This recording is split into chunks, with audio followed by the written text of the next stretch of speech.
Hello, hello, hello. Welcome, ladies, gentlemen, and all who lie within and without. I am the Nameless One, and we are back with Citizen Sleeper. We are playing... Oh, hello. Okay, we're back with Citizen Sleeper, and we are playing... What are we doing? Brain just shut off completely for a moment there. Diagnose your frame.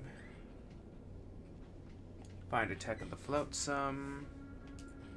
Exploring the far spindle. Help cadet. Okay. Actually, wait, no. We need okay. So we need to go to the Stripline Express. Scope security. Okay.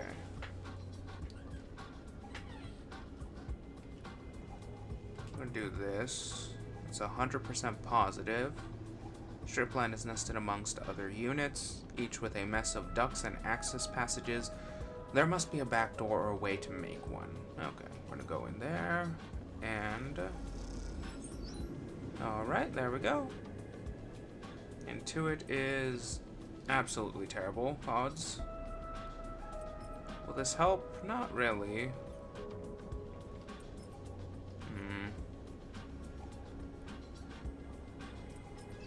Okay, yeah, that gets downgraded to a 1, so we're just gonna continue cutting our way in. Neutral, neutral, neutral.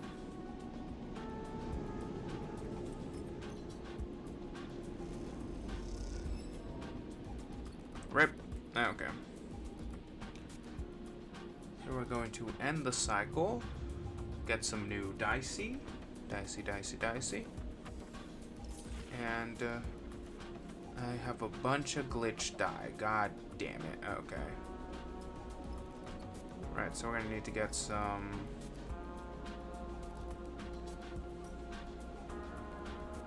I'm gonna buy some kelp cakes.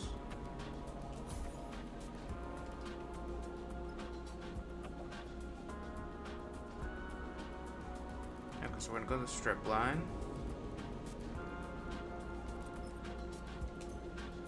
Come on, give us a positive. Yes! Okay. I'm gonna go back. You slide the loose panel away from the wall, letting it float there. Besides the air bike rack, behind it, in the dark, you see the blinking lights of a fuse box. A noise nearby draws your attention for a moment. The scrape of a sliding door, maybe? Or just some old system cycling on the wall. It took long enough to gain access to the Stripline Express bike garage, and longer still to find a safe route to the air bike rakes. But you're almost there. You have seen and heard the hired muscle searching and guarding this place, but have been lucky enough not to come face to face with them. Yet. You turn back to the darkness behind the panel. If what Cadet said is right, the drive is taped to the back of the fuse box in front of you. You reach through, and slowly, carefully, and your hand settles on something cold metallic in the dark. It's taped firmly to the box. You pull at it, but it doesn't budge. A quick rattle echoes through the dispatch office next door, and you freeze for a second. It seems Cadet was a little too enthusiastic with the tape. Okay, we just need to tear it off. That's what we're good at. Neutral outcome. In one quick moment, you rip the drive away from the fuse box. The sound echoes loudly in the hollow behind the wall panel, and you wait quietly for it to subside. A few seconds pass in silence. Time to move. You slip the drive inside of your coat and kick away from the wall, gliding back towards the maintenance corridor you entered from. As you cross the bike garage, you hear voices in the dispatch office next door. Just as you tuck yourself into the cool darkness of the maintenance corridor, a screech indicates the opening of a door from the office next door. Voices rumble through the room, and you quickly and quietly push yourself deeper into the guts of the building. Too close. Barely daring to breathe, you carefully make your way through the maze of passages that brought you here. Their dog legs and dead ends now familiar. Eventually you spot a thin slit of light ahead, marking the loose panel you levered open to gain entrance. You take a deep breath, almost there. Oh, Jesus, that's not good. As you reach the gap, you freeze. Voices rumble from beyond, and peering through, you see two figures in dark clothes searching the chaotic bay behind the strip line. Your eyes are drawn to the dark, boxy weapons one holds at their side. Shit, you hiss silently to yourself, your eyes searching for a path through. Oh, we rushed them. Neutral. Without warning, you shove the panel aside and kick hard off the wall, reaching out for the figure with the weapon. You slam into them, sending both of you tumbling through the air. You kick out again, and you feel your foot connect with their face, slamming them into the floor, sending you spinning towards the far side of the bay and the public passage beyond. There's a hiss and the guttural chatter of a pressure valve as an air bike pulls up beside you in the passage. Cadet leans over and grabs the collar of your coat. Hop on. In a moment, you are on the back of the air bike, clutching the strap cadet's bag as she guns it down the passage, the air resistance almost ripping you from the thin seat. You lean against her back and let out a sigh, the drive pressing into your ribs beneath your jacket. You did it. Still alive back there? Cadet's voice brings you back from the hypnotic rhythm of the tunnel lights, rushing past the air bike. She slows the bike with a rapid series of hisses, and you realize that she brought you back to the passage outside of Bliss's Bay. You try to understand the route she took, a long loop through the branch of transit tunnels on the station, but give up. You can let go now. She straightens up and you unhook your fingers from her bag strap, separating yourself from her back. You push off the bike gently and float in the passage beside her. You okay? Looking pretty rough back there. She smiles. Appreciate you putting in all the line for me. It's all good. She nods. You got the drive then? You fish the drive out of your jacket and hand it over. That's the one. She squints at it. Should have chucked it when I had the chance. You get your first good look at it, and there's nothing much to see. A small lump of solid-state memory, with a few markers on the case. You spot a yellow hex among them. Hexport. What now? She winks, slides her bag around her shoulder to the front, and slots the drive neatly into a pocket. I know someone in the scatter yards who can crack anything. She'd be my fourth call to crack this thing open. She stretches her shoulders. And I should make myself scarce, from the spindle anyway, before these dickheads catch up to me. Do we invite her? I mean, you know, fuck it, let's come with us. Appreciate the offer, but I think it's best if we go our separate ways for now. 2 targets are harder to track than 1. She cycles the pressure valve on the bike impatiently. Cadet leans away from her bike, squinting out the view window on your ship behind. That yours? She doesn't wait for an answer. If I'm not mistaken, that old thing is going to struggle to reach the scatter yards, unless you're heading to the Hasnaf suit. Unless you're adding a Hasnaf suite. Hasnat? Yeah. Bet between here and the scatter lounge is drowning in debris. Worse since Hexport. You'll need hazard navigation to make the crossing safely. Iotic Syndicate created the tech to help the tankers across the belt. Common knowledge. Cadet nods at your ship. Maybe if you head up to Wellspring, you can barter or steal a suit. She adds casually. Here. Cadet unties a bag lashed to her bike and holds it out to you. Not enough here for a refit, but maybe you'll make some use of them. You take the bag and something clicks inside as you do. You open it up and see a couple of engine components. Was gonna use them to boost her. She taps the frame of the air bike, but you deserve him. She meets your eye, then looks away. Not like I'll be doing any runes for a while anyway. Thanks. It's nothing. Like I said, you deserve him. She flexes her fingers on the boxing handle, eager to be away. Cadet's air bike stutters and purrs, trembling in the air like an arrow ready to be loosed. See you around. She winks and guns the throttle, slipping off down the passageway with a pulse of air that ripples through your clothes. You stare after her as she goes, the bag of components still hanging in your hand. You realize as you took down the passage that you never asked how Cadet plans to get to the scatter yards. That question, like a score of others, will have to wait until you run into her next. Although you have a feeling that she will find a way to slip away before you can ask next time too. You head back towards the ship to stow the components, idly wondering if you can justify buying an air bike to Seraphim as you do so. New drive available. Okay. No, we have which one? Okay, so that's the belt. Here we go. We have 5 points of it. Oh, Jesus Christ. 5 points available. Oh, well, we have... Okay. I didn't think we had that many upgrade points. -2 crew stress is full.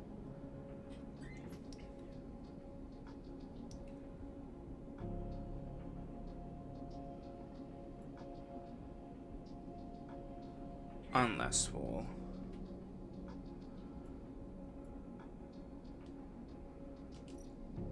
Yes.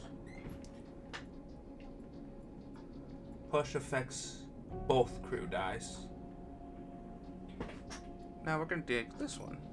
Yes. Alright, there we go.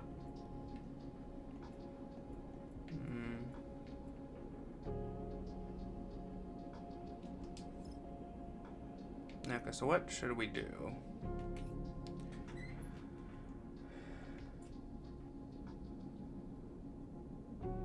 Okay, so we need to explore. I need to stop doing that every single time. Okay, so that's...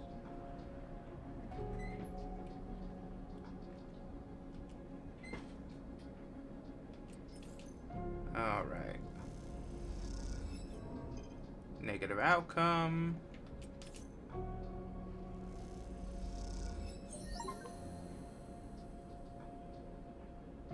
Alright. We got a positive outcome.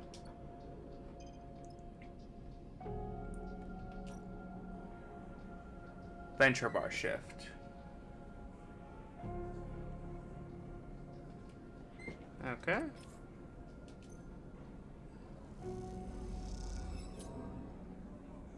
We got 3 cred, 1 energy gone, and the chips change hands and you keep the drinks coming, resulting in a new waiting. Not bad. Alright. So we can do gambling. Gambling. Anything up here? No, we don't.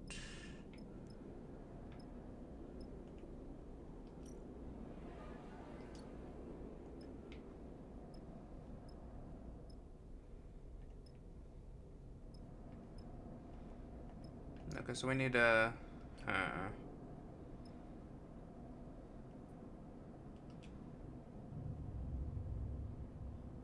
Okay, so if I stay 3 days, is that 3 days?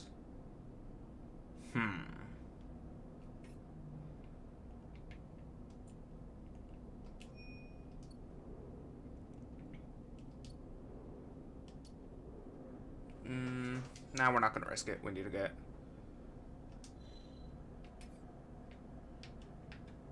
Diagnostic frame. Alright, we're gonna go to the float some.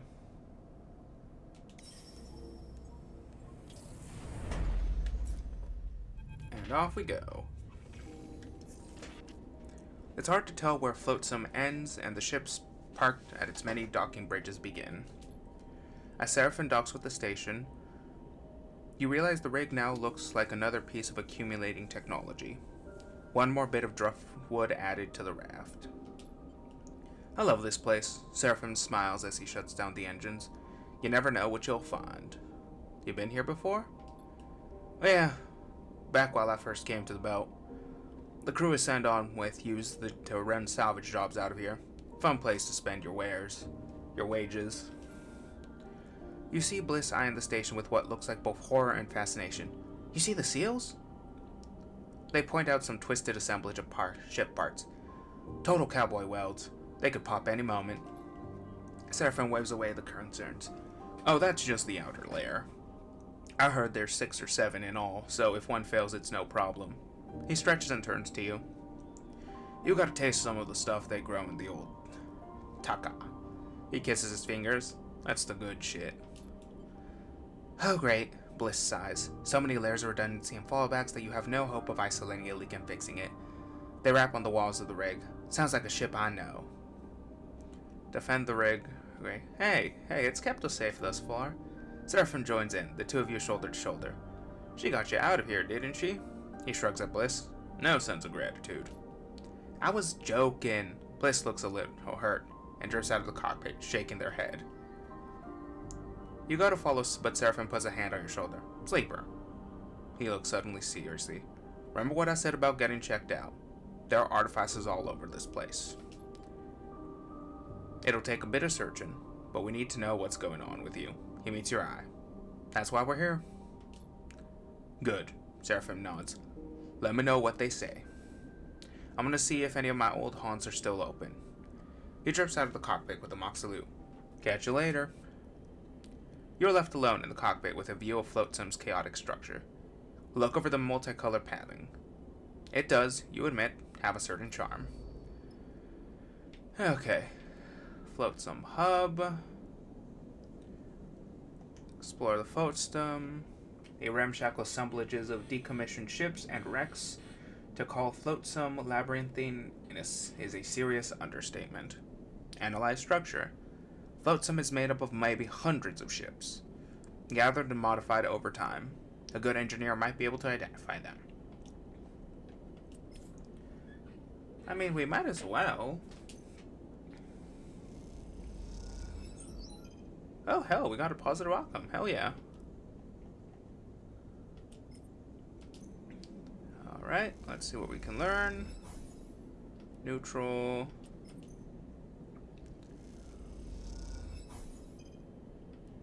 Neutral. New location discovered.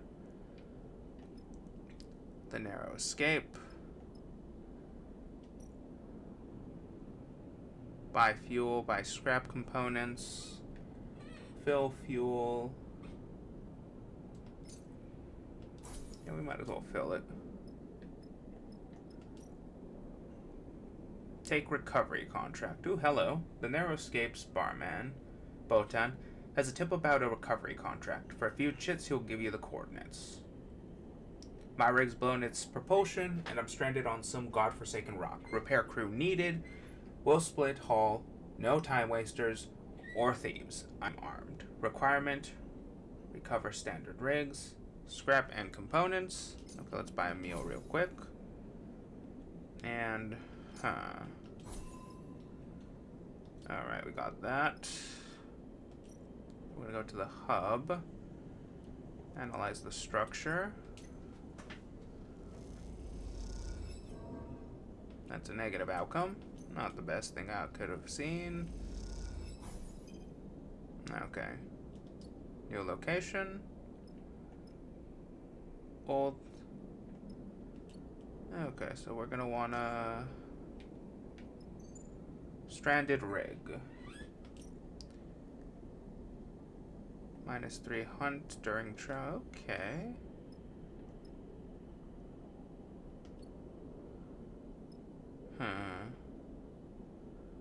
Now we're running low on credits, so yeah, we do want to take this. Wait, no. How many supplies do we got? Shit, I should have bought more supplies. Oh, I did not think this through. Work the hydroponics. Buy supplies. Okay, so we need a... Okay, so we'll end the cycle.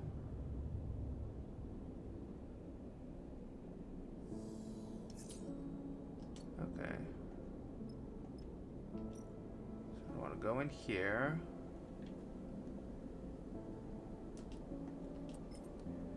It's 100% positive. We got 8 cryo and energy. There's something about soothing about the wafting waves, the gurgling water, and the low light. Okay.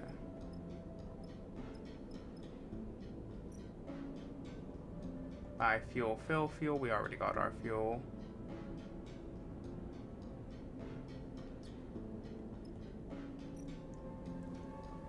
Okay. So we're gonna work this.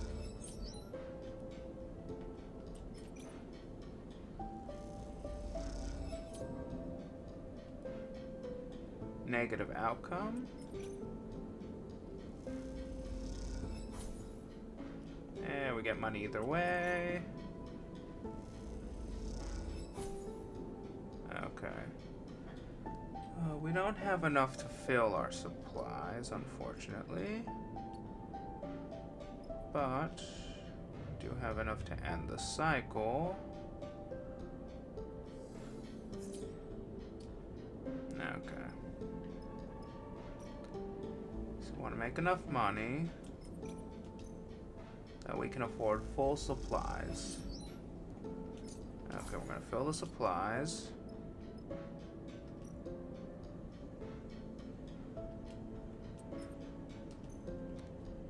And we're going to see.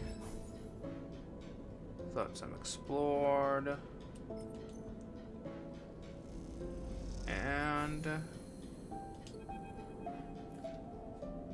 the chaos of Flotsam intrigues you.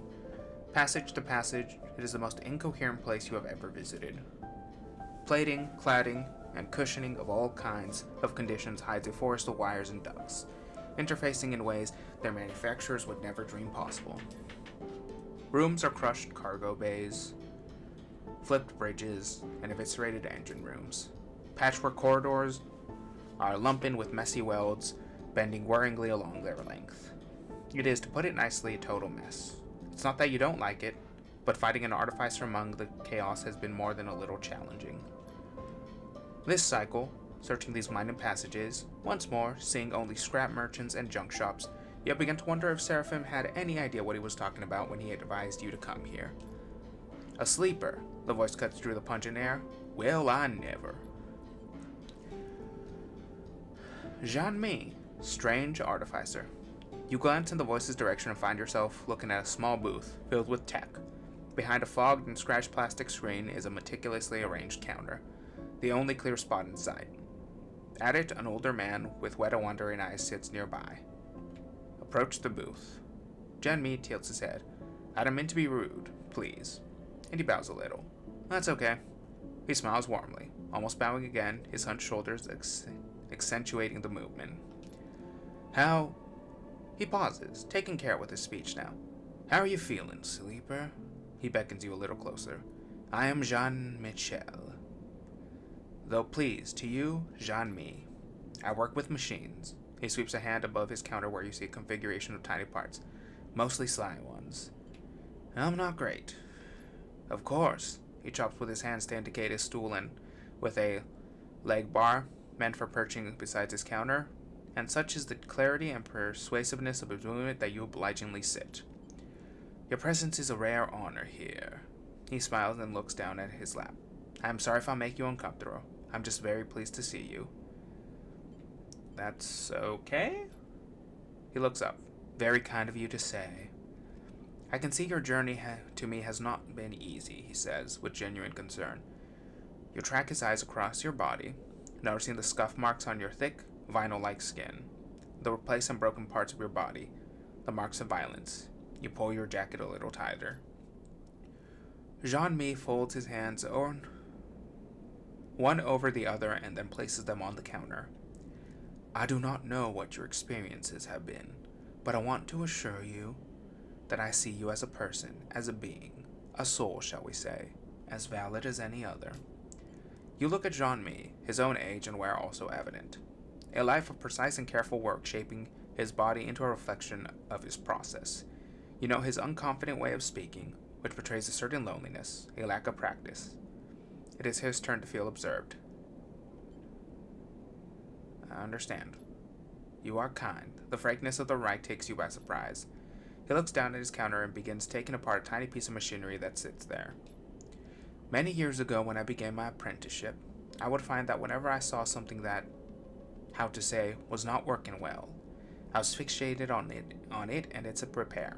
He tinkers with the parts, twisting them precisely. Of course, the belt is filled with this kind of dysfunctional detail. And as so I was busy for many years with these small fixings. He smiles in reminiscence. But now I find that when I am interested in a thing that is not working as it should, he sharply twists one of the parts between his fingers. That is because it might have some quality not yet foreseen or discovered. He releases the altered object into the air where it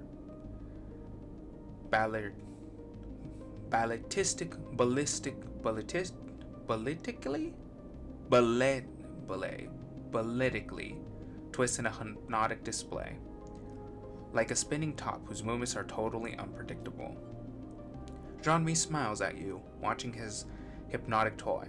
I can see that you are in the process of becoming Sleeper. He catches the spinning toy between his finger and thumb. Let me aid you in this.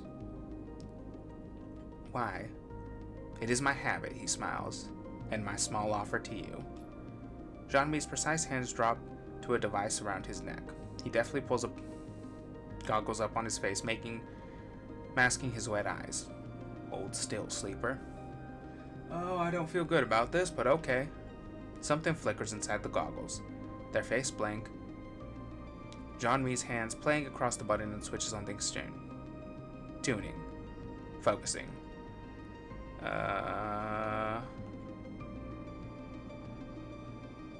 He's told us to hold still, so let him work.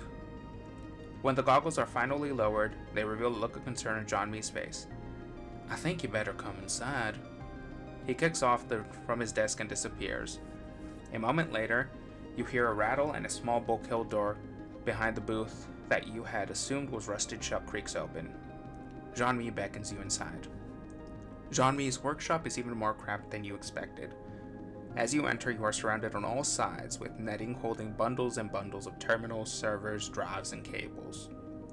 At its center, a padded seat and a set of articulated arms mounted with sensors and tools fills the space.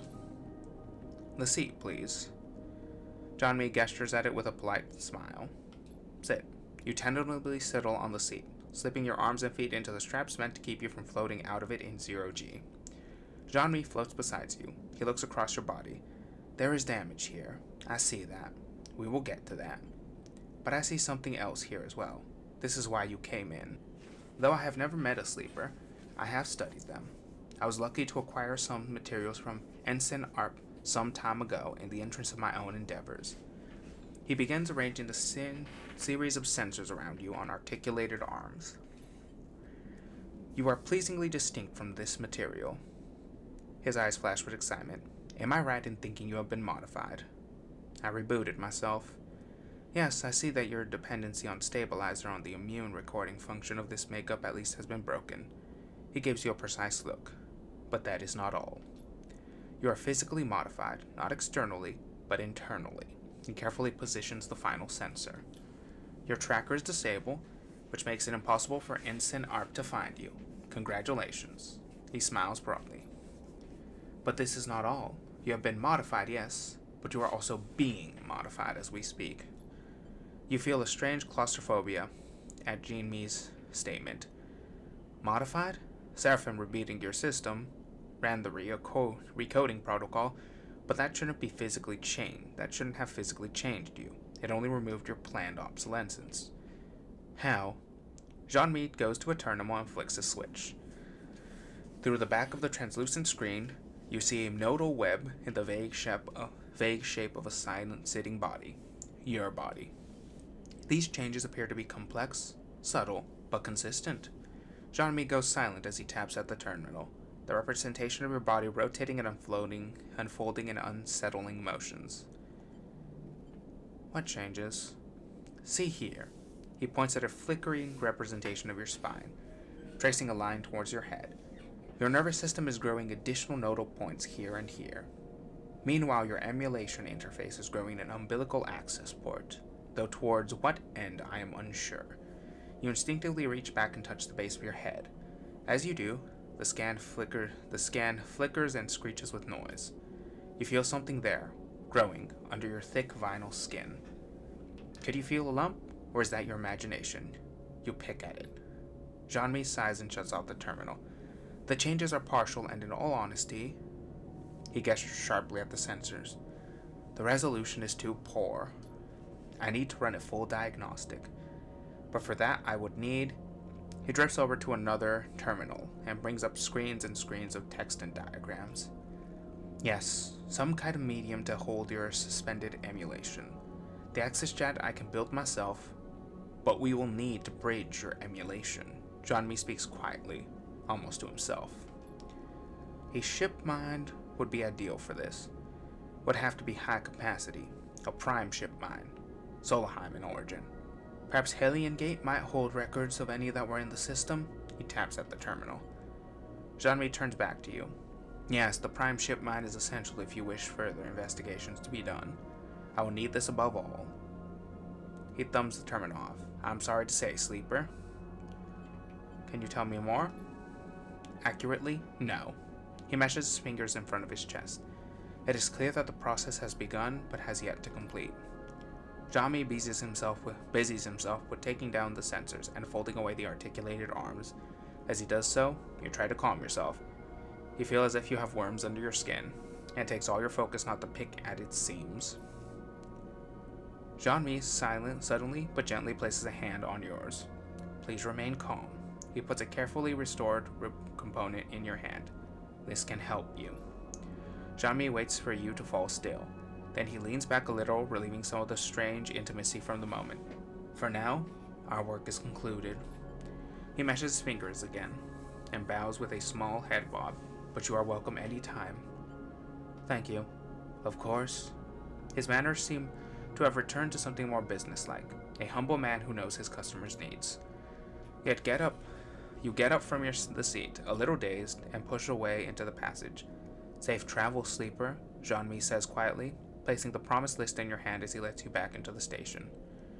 You leave dazed, unsure how you feel about the insistence of this man's particular kindness. But most of all, haunted by the idea of the unseen processes running within you. God, I cannot read right now. Part of you does not wish to know anything further, to leave this place and never look back. And another is desperate to immediately retrieve every object on this list so that you may know what strangeness is happening within you. For now, you must steady yourself and find a way to continue. Seraphim comes to find you in your bunk. After Jean-Mi's assessment, you find yourself drifting back to the rig, in need of the familiarity and comfort of the ship. Sleeper, you found an artificer? He hovers by the door looking concerned. Explain.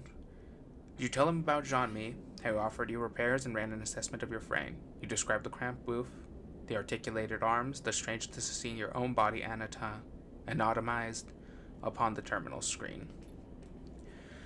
Then you tell him that your body is changing, growing, in ways Jean-Mi cannot identify, that some process has been started, and you do not know where it will end. You mention the umbilical ports and nodal points, trying your best to remember the details of the things Jean-Mi asked you to retrieve.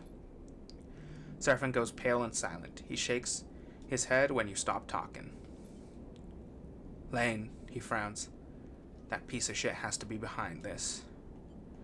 Perhaps. For sure. Seraphim looks stubbornly at the floor. We'll get what you need. We'll find that ship mine. He nods. A bit of work here and there and we can make it to Hellion Gate and whatever else. What about your stuff? We'll do that too. He thumps the wall. We're free, Sleeper. No one can stop us. Just say the word, okay? He goes quiet. Don't give up on yourself just yet, he smiles. Get up and get back to it. And with that, he turns and kicks off down the corridor, disappearing from sight. You wait a little while, staring at the stained ceiling of the bunk, letting the thoughts settle in your mind. And then, when you are ready, you get up and leave, dazed, but with a strong determination growing in your chest. Locate a ship at Hellion Gate. Okay, let's get some more credits.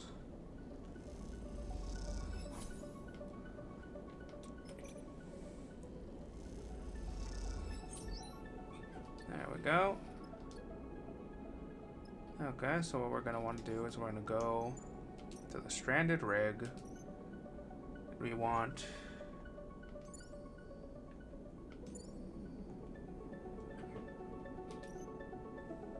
confirm. Alrighty. Keep your hands where I can see them. The voice crackles over the open channel of your suit comms as you near the stranded rig. An asteroid, another rock in the belt. You slow your approach a little and you move towards the ship, its shape lumpy and skeletal in the distant light of the sun. A warm welcome. Bodes well for the rest of the job. Bliss shoots you a concerned look. You look up at the stranded ship ahead. Clearly they're feeling a bit exposed. We're here to help. Well, I figured that, the voice retorts. Otherwise I would have put a hole in that shiny rig of yours already. You arrive to the side of the rig, inspecting the damage as you do. Half the hull plating and big chunks of the internal structure seem to be missing, but you have a feeling that this is not what you are here to fix. The airlock opens and you move inside. The interior all exposed wires and metal framework. The systems wheeze and shudder as it cycles. Alma, haggard salvager. Nothing of value here, so if you're looking to steal something, you're welcome to it. You're welcome to it. Alma greets you plainly inside the rig. You do the work that's needed, and I'll let you take your half of the haul. Understood? Well, alright then. Her face is placid and unchanging as a rock. Here's the short of it. Engine's cocked out on me, and I'm no engineer. Can usually get her going, but this time no dice. She looks between you and the rest of your crew. Surprised there's so many of you, to be honest. Bliss smiles sympathetically. Sorry about this, but don't worry. I worked on these engines before. They gave Alma a week. I can handle this. Don't be so sure. Alma leads you towards the engine room, the layout of her rig much the same as yours. This girl's the sensitive type. You need to know how to handle her. The central corridor of the ship shakes in a way that isn't familiar to you, and you realize that the rig is far more heavily modified than your own. Something that becomes all the more obvious when you arrive in the engine room.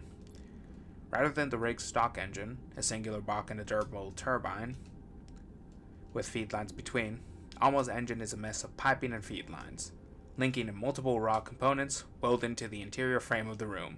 Your eyes widen at the sight. Been adding to her since I was young. Alma smiles at the chaos. Might look like a mess, but she purrs when she's running. Bliss is shaking his head slowly. Oh, sleeper. They let a puff of air. This is going to be special. You struggle to tell if they're intimidated or impressed. Perhaps a little bit of both. That's about all of it.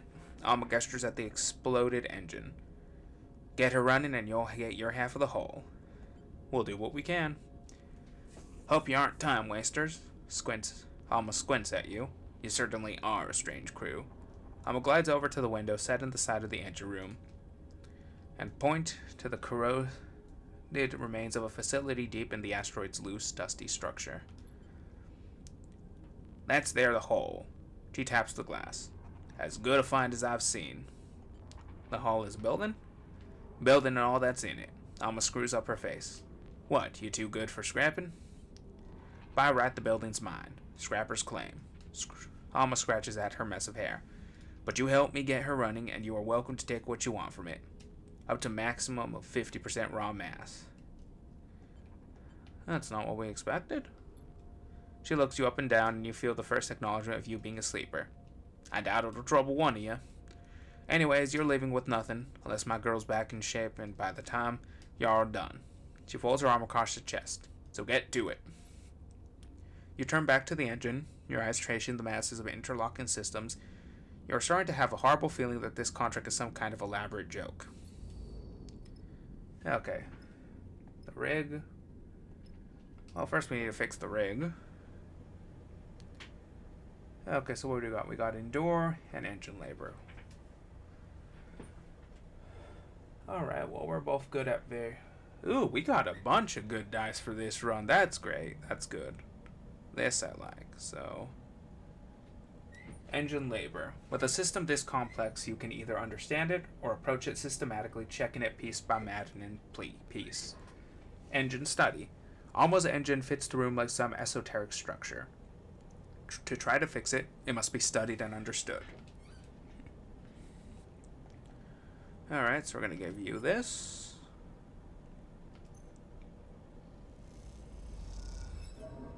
A negative outcome. Nope, come on.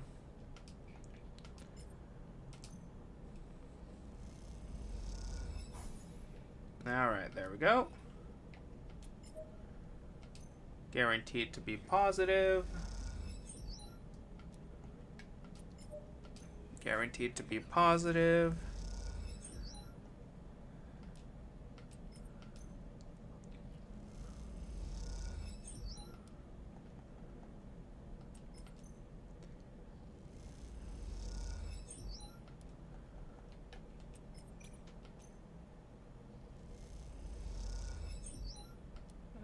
And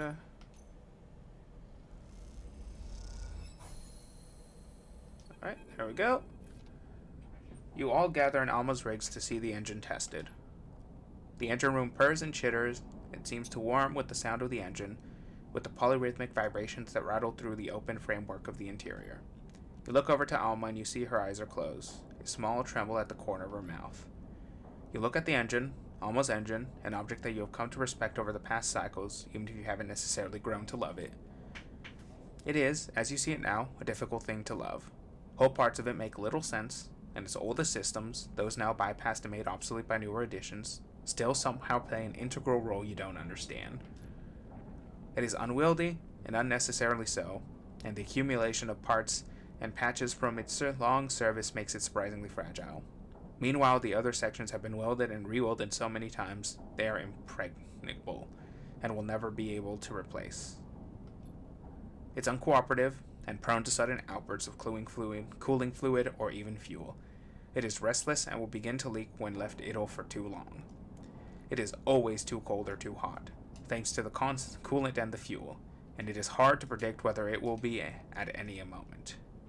It's hard to predict which it will be at any other moment.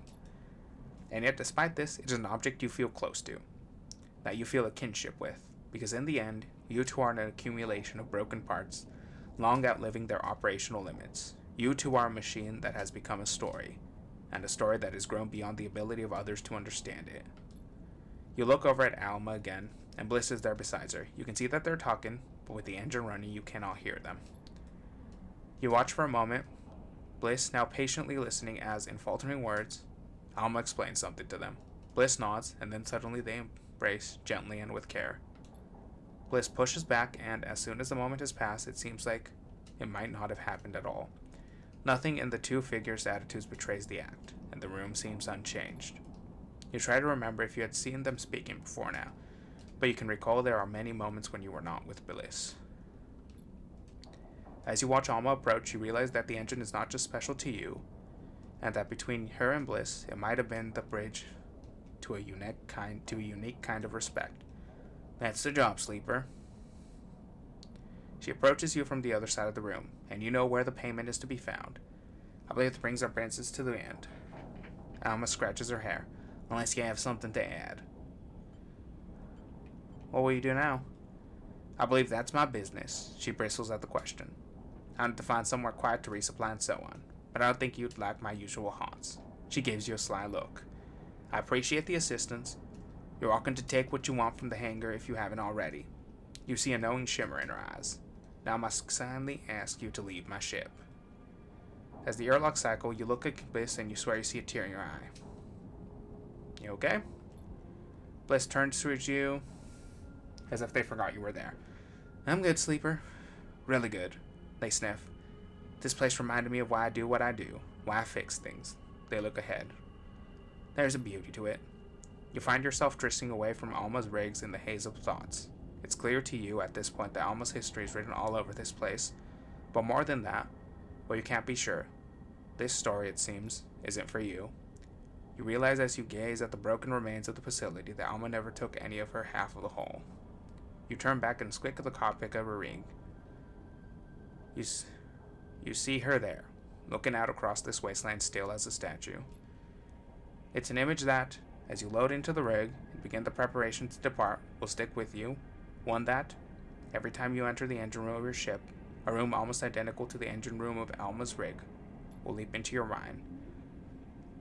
A woman floating above the wreck of what was once her home, looking for a reason to keep going. Okay then. Gather scrap.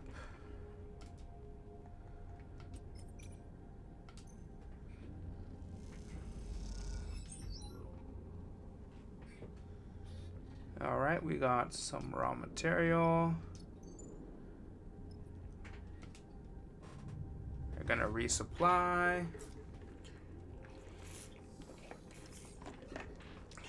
Oh man, Bliss is having a bad one.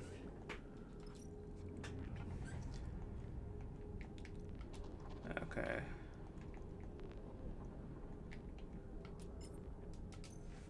Alright, come on.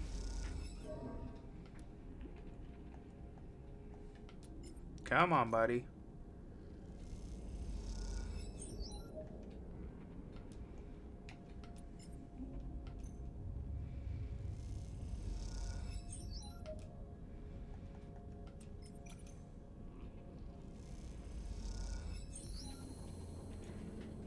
Alright.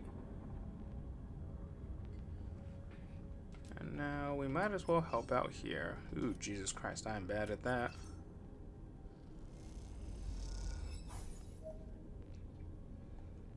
Okay. Come on, I really want to get some stuff. Accumulated some stress.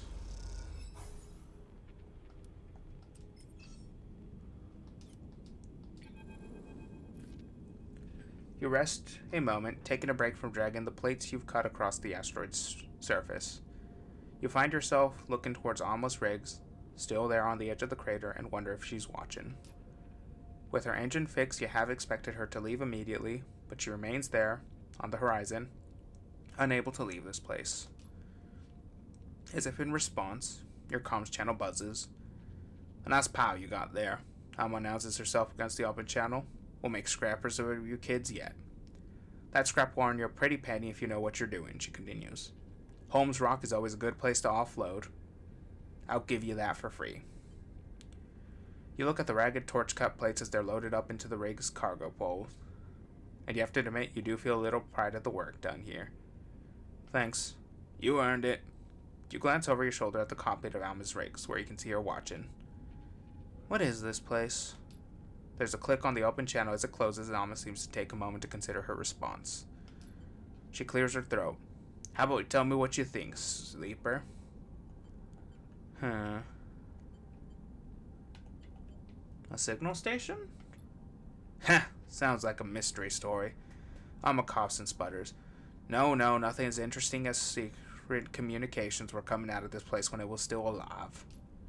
Alma goes quiet for a moment, but you wait, getting the feeling there's more to be said. See the old arrays on the far side? You turn to look up the rock towards the broken frames and panels you can just make out in the dust catching the sun's weak light. Those were the first priority. Get power running. Recharge the cells for the evacuators, the wielders. Turn the scrap into something livable. She falters and coughs. Look at him now.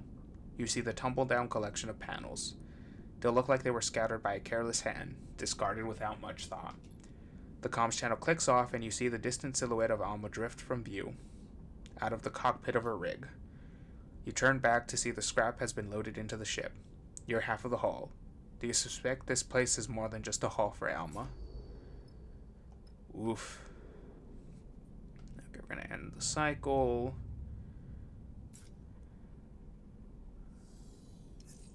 So we got... Okay, buddy. Time to do some work. There we go. And we're going... Might as well put in mine.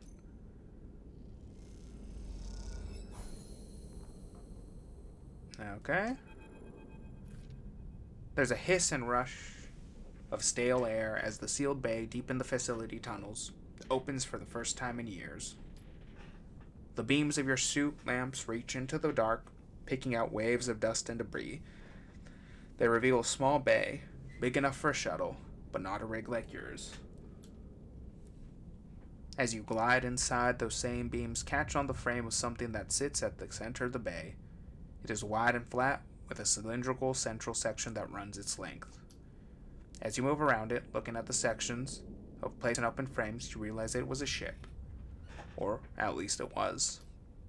This frame, filled with rusted components and partially covered in old hull plates, suggests a fast ship, an arrowhead decided to cut through debris and even atmosphere.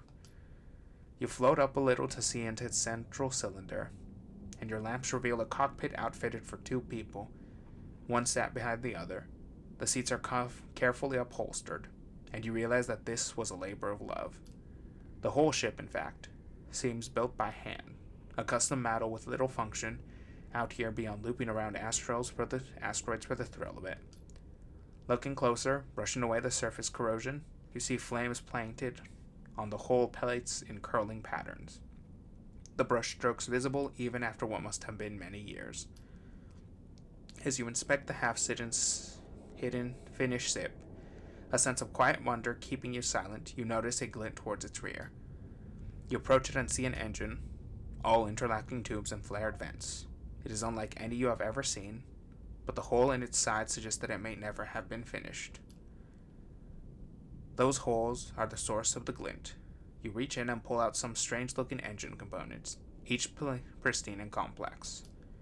You hesitate for a moment, suddenly feeling like you shouldn't be disturbing such an intimate object. But it occurs to you that nothing would please the person who built this ship more than seeing these handmade components put to use. You secure them to your chute and push away from the ship.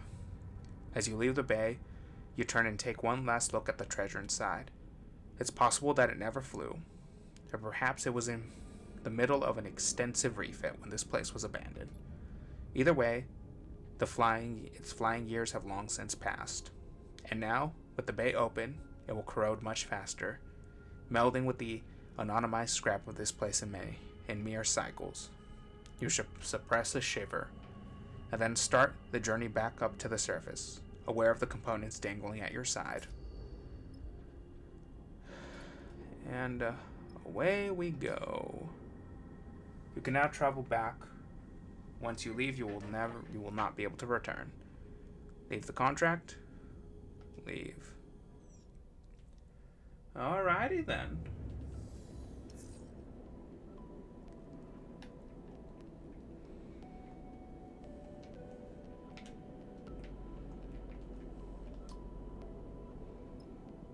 Okay, so we have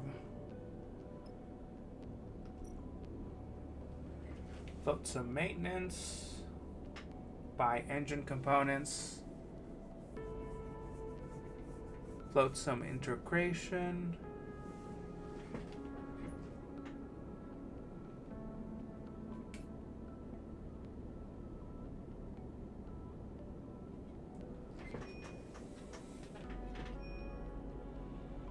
okay.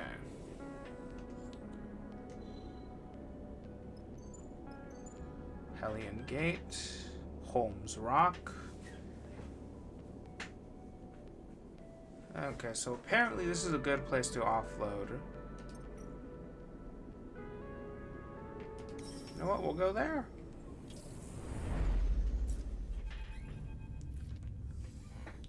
Sleeper, Bliss speaks quietly from the door at the back of the cockpit. Can we talk? You glance over at Seraphim, his head back and eyes closed while the rig cuts through empty space. You don't seem to be needed here. You unclip from your harness and follow Bliss. How are you doing? Bliss glances over their shoulder as they drift towards the back of the ship. The question takes you aback. You can't remember the last time anyone actually asked with any invitation. How you are? Better than I was. Bliss shoots you a look. That's a good way of thinking about it, I guess. But to be honest, Sleeper, I'm not sure how you are still standing. Breaking out of Darkside, then again in Hucksport, those things take a toll. Bliss turns a corner. It's okay to give yourself space to feel that. Bliss leads you off into the main corner, into the workshop they set up when they repaired the ship. It's small, but its neatly arranged tools and sloped walls help it feel cozy and tucked away. You see improvements everywhere, new tools and equipment. Bliss notices you looking at their upgraded setup. Told you I'd be worth taking along. Never doubted it. Bliss raises an eyebrow. Well, that's a lie. They smile. Feels good to hear, though. Anyways, I didn't bring you here just to brag. They pause. Or at least, not just to brag. They suddenly glance away. The atmosphere in the room shifted. I can see your body is showing the strain, Sleeper. I'm right here so we can do something about that. They beckon you towards the workbench, where you both settle into stools. They flick on a small light and aim it at your arm. Let them look. Bliss gently cradles your arm, turning it to inspect the underside. You see tears and holes in the vinyl skin, and dark moving things beneath. Watch Bliss work. You look as Bliss brings the light closer to the biggest tear, and glitz off the metallic tendons in your forearm. Below them, you see something more fluid and wet catching the light. You know, you aren't the first sleeper I've met. Bliss talks while they inspect the rest of your arm. I've actually partnered with one at my old repair bay at the eye. Feels like 100,000 cycles ago, but I remember them. Their precise work, their quiet enthusiasm. There was something calming about their presence. Bliss swaps to your other arm. They were different to you, just like one person is different to another, I suppose. But I can't help but remember that, Tom. I was a different person then, that's for sure. They meet your eye. I'm going through something of transformation yourself. How's that going? Bliss lays both your arms down and leans forward to inspect your upper chest, adjusting the light. I was pretending before, I think, to be the person I was expecting to be. They press along the protrusion of your clavicle. There were so many calculations I was making, so many corrections. How I held myself, how I spoke, how I reacted. They pushed gently against both of your metallic ribs, one at a time. I didn't realize how tired I was until they stop and sit back. Until I gave up. I came here to the belt with someone else, and when I did, I realized this was my chance to become something new. So I let go of everything. They look away. It was messy, ugly, and the person I came here with, I let them go too. I was punching out at everything, because I felt like everything was holding me back, stopping me for the change I was owed. Don't worry, they smile weakly. I'm calmer now and I'm not about to explode on you or anything.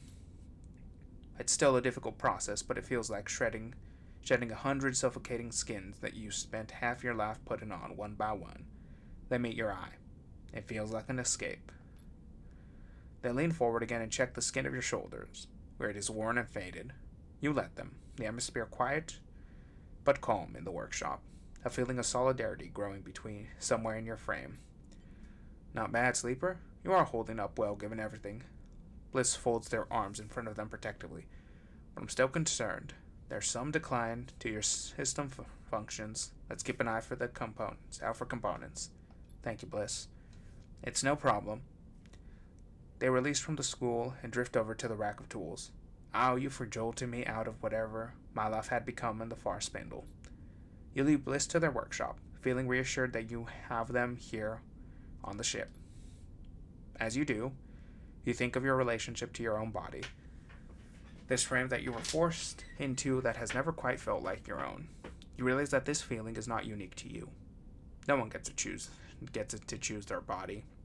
Everyone has to contend with the entropy of their flesh. And in that realization, you suddenly feel less alone.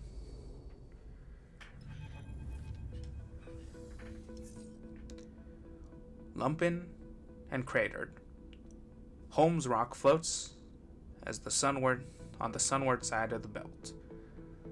Its only notable feature is the bright shapes of its solar arrays, angled towards the system's distant star. Yeah. Can't even dock the rig here. Seraphim nods at the bright shape of the Holmes Rock Saloon docking bay. Won't fit. We'll have to park here and go out the airlock. He seems repulsed by the idea. We do that every contract. You do that every contract. Seraphim leans back into his seat. I've got used to sitting them out.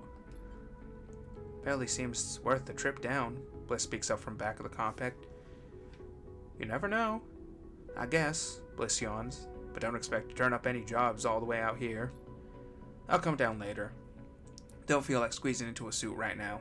Bliss gives a lazy way as they gaze out of the cockpit. Yujin pokes his head into the cockpit. That rock down here got a bar? He looks between you and Seraphim. No idea. Seraphim sighs. Looks dead.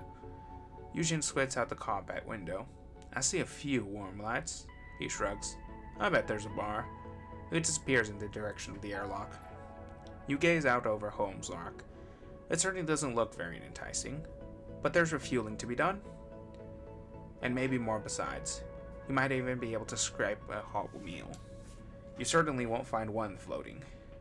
Here, you kick off from the back of your seat and glide out of the cockpit towards the airlock. Sleeper. Seraphim catches your attention as you get to leave the ship. Can I have a moment? Of course. Seraphim ducks into the maintenance passage and waits for you to follow. In the narrow passage, framed by those loose wires and thick conduits, Seraphim looks suddenly small, trapped.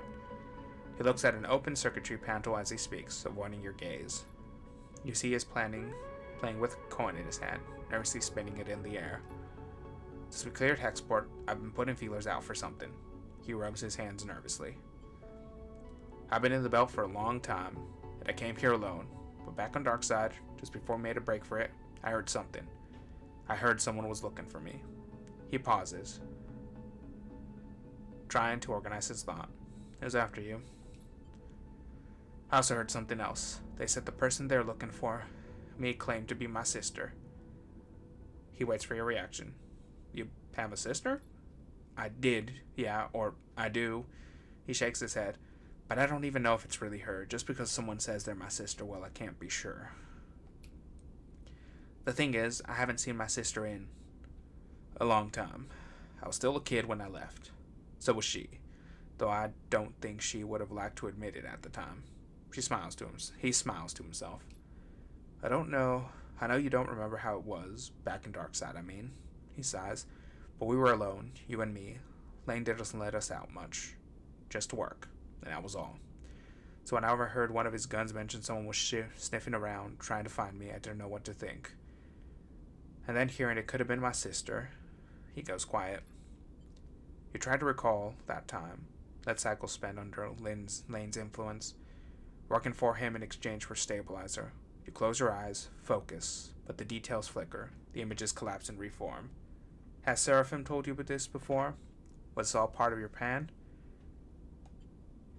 You wanted to go find her? Yes, he shrugs. It changed things for me. The thought that she could be out there. Don't get me wrong. I wanted to get you out of there too. He pauses, and you see he is finding this difficult. I know it doesn't matter now, but I told you about her back then, before. I'm sorry I don't remember. It's okay, Sleeper. I understand. It's you we got away since Hexport. I've been asking around, speaking to spacers, traders, and like I said, something has finally come up. It seems whoever was trailing me left Darkside pretty soon after. Utsubo caught wind of her sniffing around. I doubt they made her fare very welcome, but managed to get a name. The name she gave was Luz. Wasn't my sister's, but that doesn't mean much. It gave me something to follow. She's bounced around the wash a little. Bar spindle, floats some, not sure why. He squints at the loose wire. The last thing she did was book passage to Wellspring on a low-tick freighter. That's it. How do you know this? Mostly ship manifests and port records. A few favors on the quiet. I want to go to Wellspring, Sleeper, to know if it's really her, and if it isn't, to settle what needs to be settling. Let's do it. Thank you, Sleeper. He meets your eyes. I will admit that it has been strange, reminding myself that everything we talked about back on Darkside, everything we did is lost now. But I'm glad you're still you, whatever that means. Me too. He nods.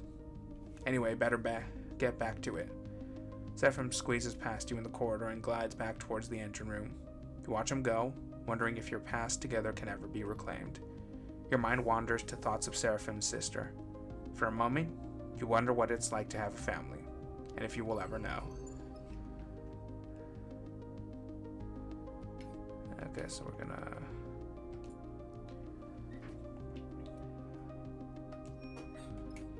Okay, that's interesting to me. Holmes Terminus. Explore the tunnels. Up we go. Barter with locals. Thanks to its remote nature, bartering is a popular pastime on Holmes Rock. You can learn plenty through trade and talk. Explore the tunnels. You realize that the tunnels house hidden homes and shops and facilities all run and maintained by the residents. No place like home? Quiet and far-flung, Holmes Rocks is often passed over by crews, but it's certain qualities for those patient enough to go looking. Yeah, I unlocked something.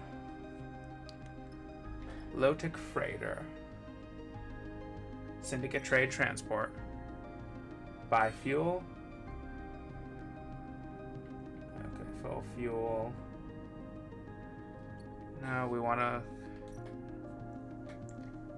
start selling stuff, so we'll continue exploring. New location discovered. Humble canteen. Buy supplies, fuel supplies. Sell engine components.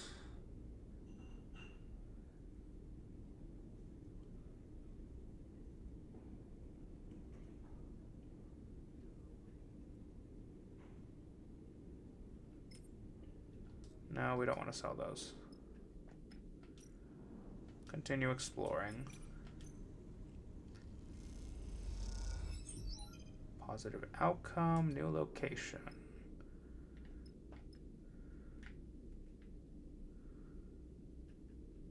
Sun catchers. Debug array systems. Fix broken arrays. Sell raw scrap.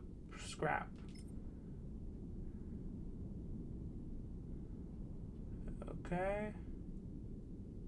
Sun catchers need a constant supply of scrap for repairs. Holmes Rock saves most of its Alright, so we want to sell our scrap. Okay, that's a good amount.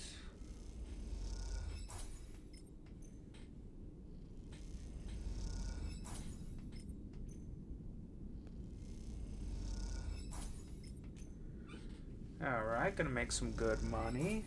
And then we're gonna spend it almost immediately getting some new supplies, but that's the name of the game. That's the name of the game.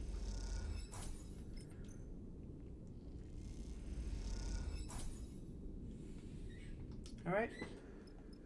Let's go back to Holmes Terminus. Want to see if we can get the full... Yep, negative outcome. Was expected by now, in all honesty. Alright. In Holmes Rock, it's impossible to get away from the feeling of a living, working, and eating in a ruin.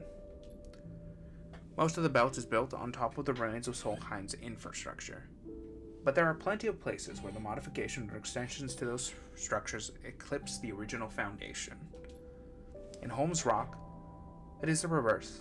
The station is a small warm patch at the center of a network of tunnels and bays that stretch within the rock. Most of them dark, damp, and wrecked. A sprawling foundation that will never be built upon. Every so often, gliding on your way between Senna's Rest and the Suncatchers, or from the docks to the depot, you find yourself in these dark tunnels. That's where you are now. You float, stopped at a four-way intersection, no visible light down any tunnel. When in doubt, go left. You kick off gently from the wall and head into a cylindrical passage, clad with panels and hold back the rock. It is wider than the others, and here and there are little drops of water that float undisturbed. At the far end, you see a faint point of light, the warm glow of a lit passage. Suddenly, you hear rustling in the dark and the shrill sound that you can't place. There is something there. Do we risk it? Do we risk it? Do we risk it? We risk it. Fuck it, we ball. Positive outcome. You kick off hard and glide through the tunnel, feeling a few droplets of water gently spatter on your skin. They shake off. You shake off the fear as you move. The dark doesn't scare you. As you calmly glide through, you catch a droplet in your hand and rub it between your fingers. It's too sticky to be water. You sniff it. Is that a liquid ration? Then it hits you. Something is solid and meaty, slamming into your stomach and spinning you away. You press off the wall and push as the shrill wail echoes behind you in the dark. What the hell was that? When you reach the passage beyond, you turn back. But the tunnel is silent and still. You continue on, but you can't shake the feeling of being followed as you ascend back up through the station. Perhaps next time you'll take a different route. New application discovered.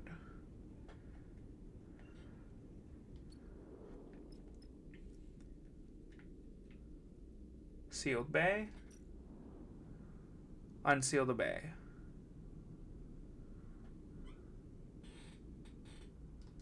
Huh. So we can get in there if we get enough data. Do we have any data? I don't think we have data. No, we don't have any data. Okay.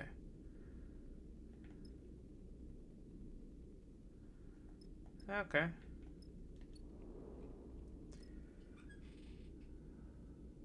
Okay, so we're gonna end the cycle.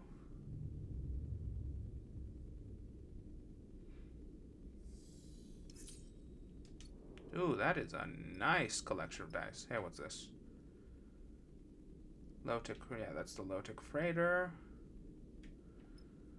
So we want to do... Suncatchers, Sienna's Rest. Help offload freight. We want to fill fuel. Okay, so we need 64 cryo. The Suncatchers is sell raw spec. No, we don't. We want to go Humble Canteen. Fill the supplies. There we go. And we want to check. Okay, so this is offload.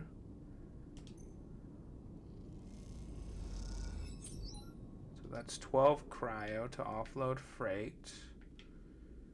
And if we go to the Suncatchers, fix broken arrays. That's 8 cryo, but we get energy. Okay. Okay, so we're gonna do that.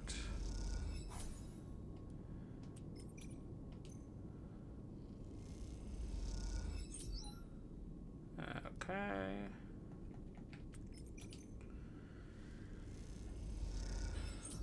Alright. So we've got a good amount of money. Yeah, we can endure another cycle here, get some more.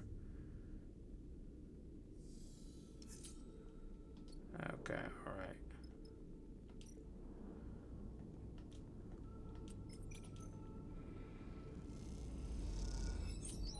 Actually, wait, we want to...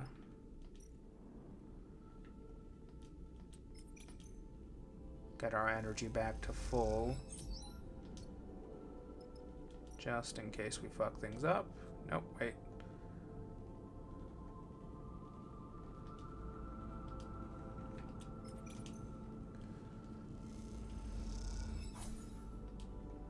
Alright, neutral outcome.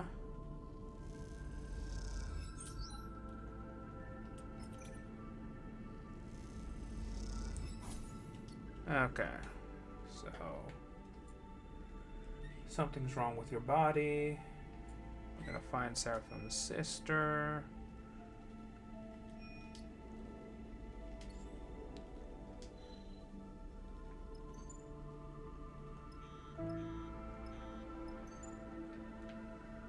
Wait, what? Green belt. Hellion Gate.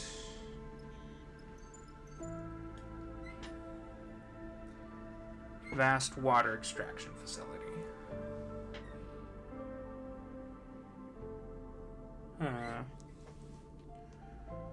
All right.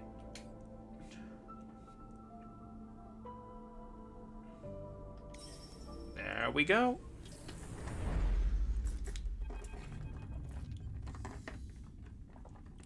Seraphim, the shot echoes across your ship,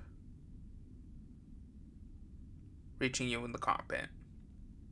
You see the angle of Seraphim's head change, but he does not respond to that. Did you hear that? Seraphim sighs. Yes, I heard. He looks back at you. How about you go see what they want? How about you go see what they want? You unstrap from your seat and glide out of the cockpit. You run into Bliss into the corner. Where's Seraphim? He's got to be the guilty one. They look impatiently over your shoulder. Bliss shakes their head. Come on, you need to see this.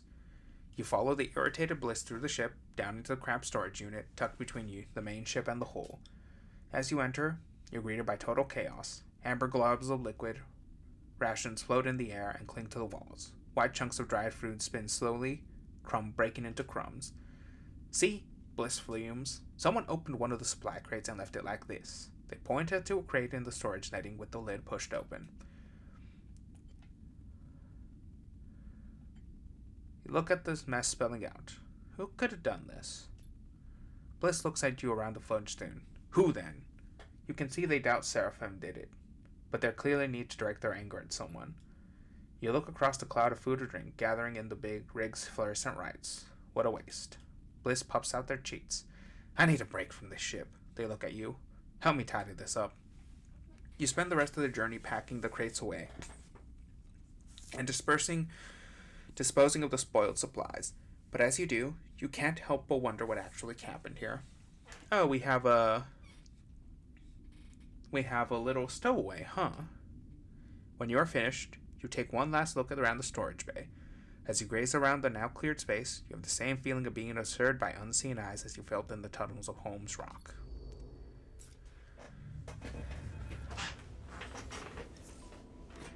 As he brings the ship into Wellspring's docking ring, you notice a rare tension in Seraphim's piloting. He jerks the stick a little too hard while the docking bridge expands and a proximity alarm goes off.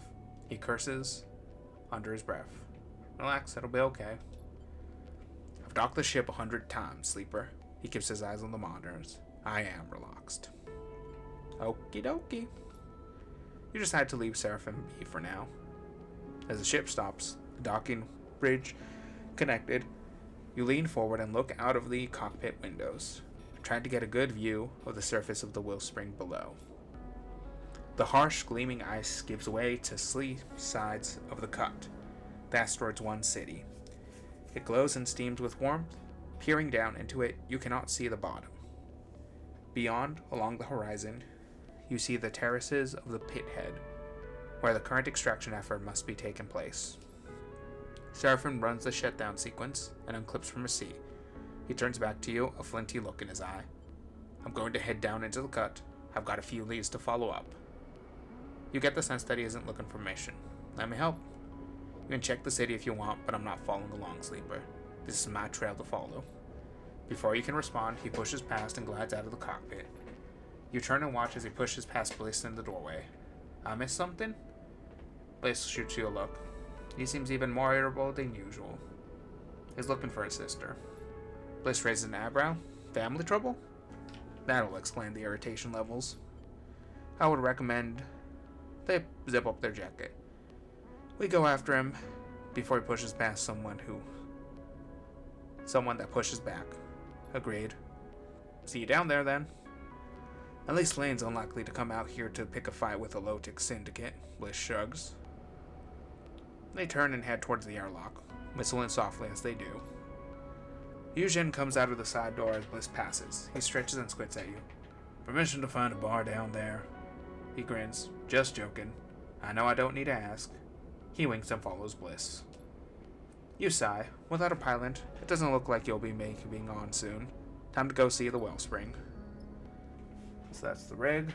That's the Wellspring cut. Act like a local. The cut is filled with low-tech workers, which makes for a brash and bold atmosphere. You'll need the same if you want to explore. Hack low-tech comms. Sure, you could wander, but low-tech syndicate runs this place. Surely you can learn everything you need to know from tuning into their chatter. Alright, might as well work from worst to best. Neutral outcome.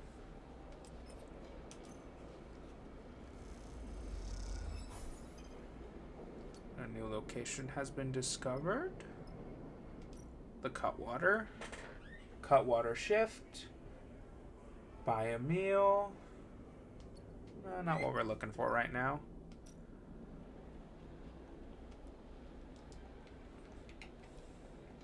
Just out of curiosity. Okay, yeah, that's -2. No, we're not doing that. Give us a positive. Neutral. Of course it is. And a positive? Positive outcome. Some new locations. Low-tech depot. Buy fuel. Alright, we're going to fill fuel. We are at maximum fuel. Okay, we're going to continue onwards. Nope, not there. Act like a local. Amazing to think this place supplies most of the belt's water. Bliss looks across the cutwater to the workers in their distinct yellow gear. No wonder the syndicate runs it like a corporation. Yeah. No wonder the syndicate runs it like a corporation. I need to drink some water.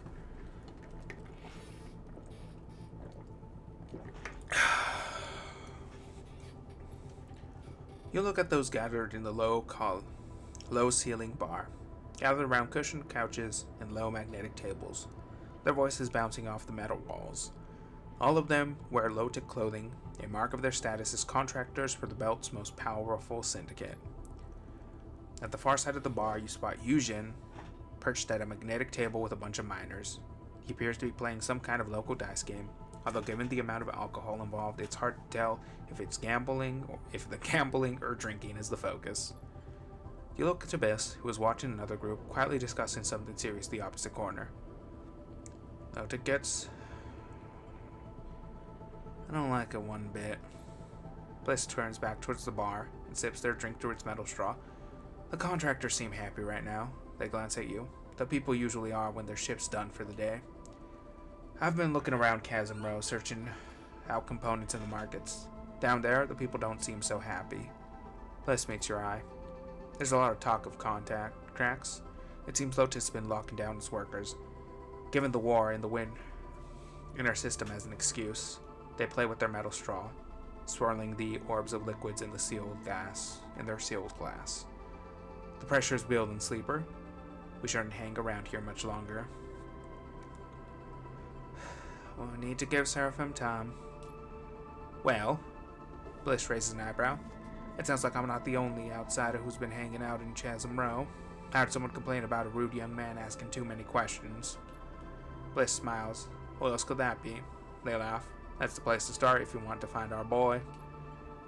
They said he was asking about the rhyme market, but I have no idea what that is. Bliss looks out across the bar. Definitely a touchy subject from the locals, though. I'll head there now. Bliss nods. I'll finish my drink. They smirk. Let me know how it goes. You leave the Cutwater, shouldering your way through a crowd of boisterous contractors. There's a conspiratorial mood on the conversations now that Bliss has mentioned it, and you wonder what all the talk is about. You hear a bellowing laugh from Yujin as you slip out the door. Better leave him to it. You feel sudden cold as you leave the steaming bar and enter one of the icy passageways cut into the asteroid itself. All this water in the hands of a single syndicate. If something goes wrong here, the Belt will die of thirst long before the war reaches it. You turn up the collar of your jacket against the cold and head for Chasm Row. Okay, alright. Okay, so this is... Can I buy supplies here? No, I can only buy fuel. The Cutwater, this is a bar. I can buy a meal, but I don't need to. I also need to regen my dice, so we're going to do that.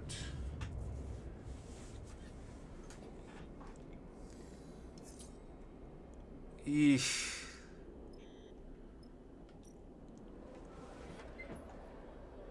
Find the rhyme market.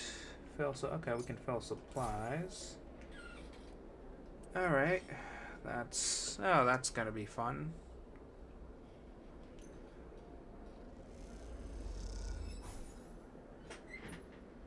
Neutral outcome.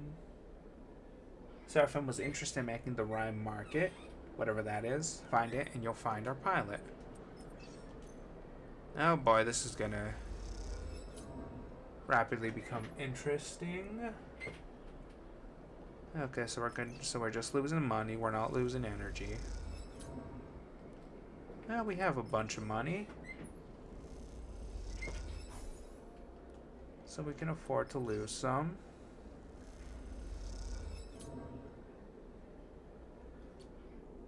Okay. Gonna get some new dice.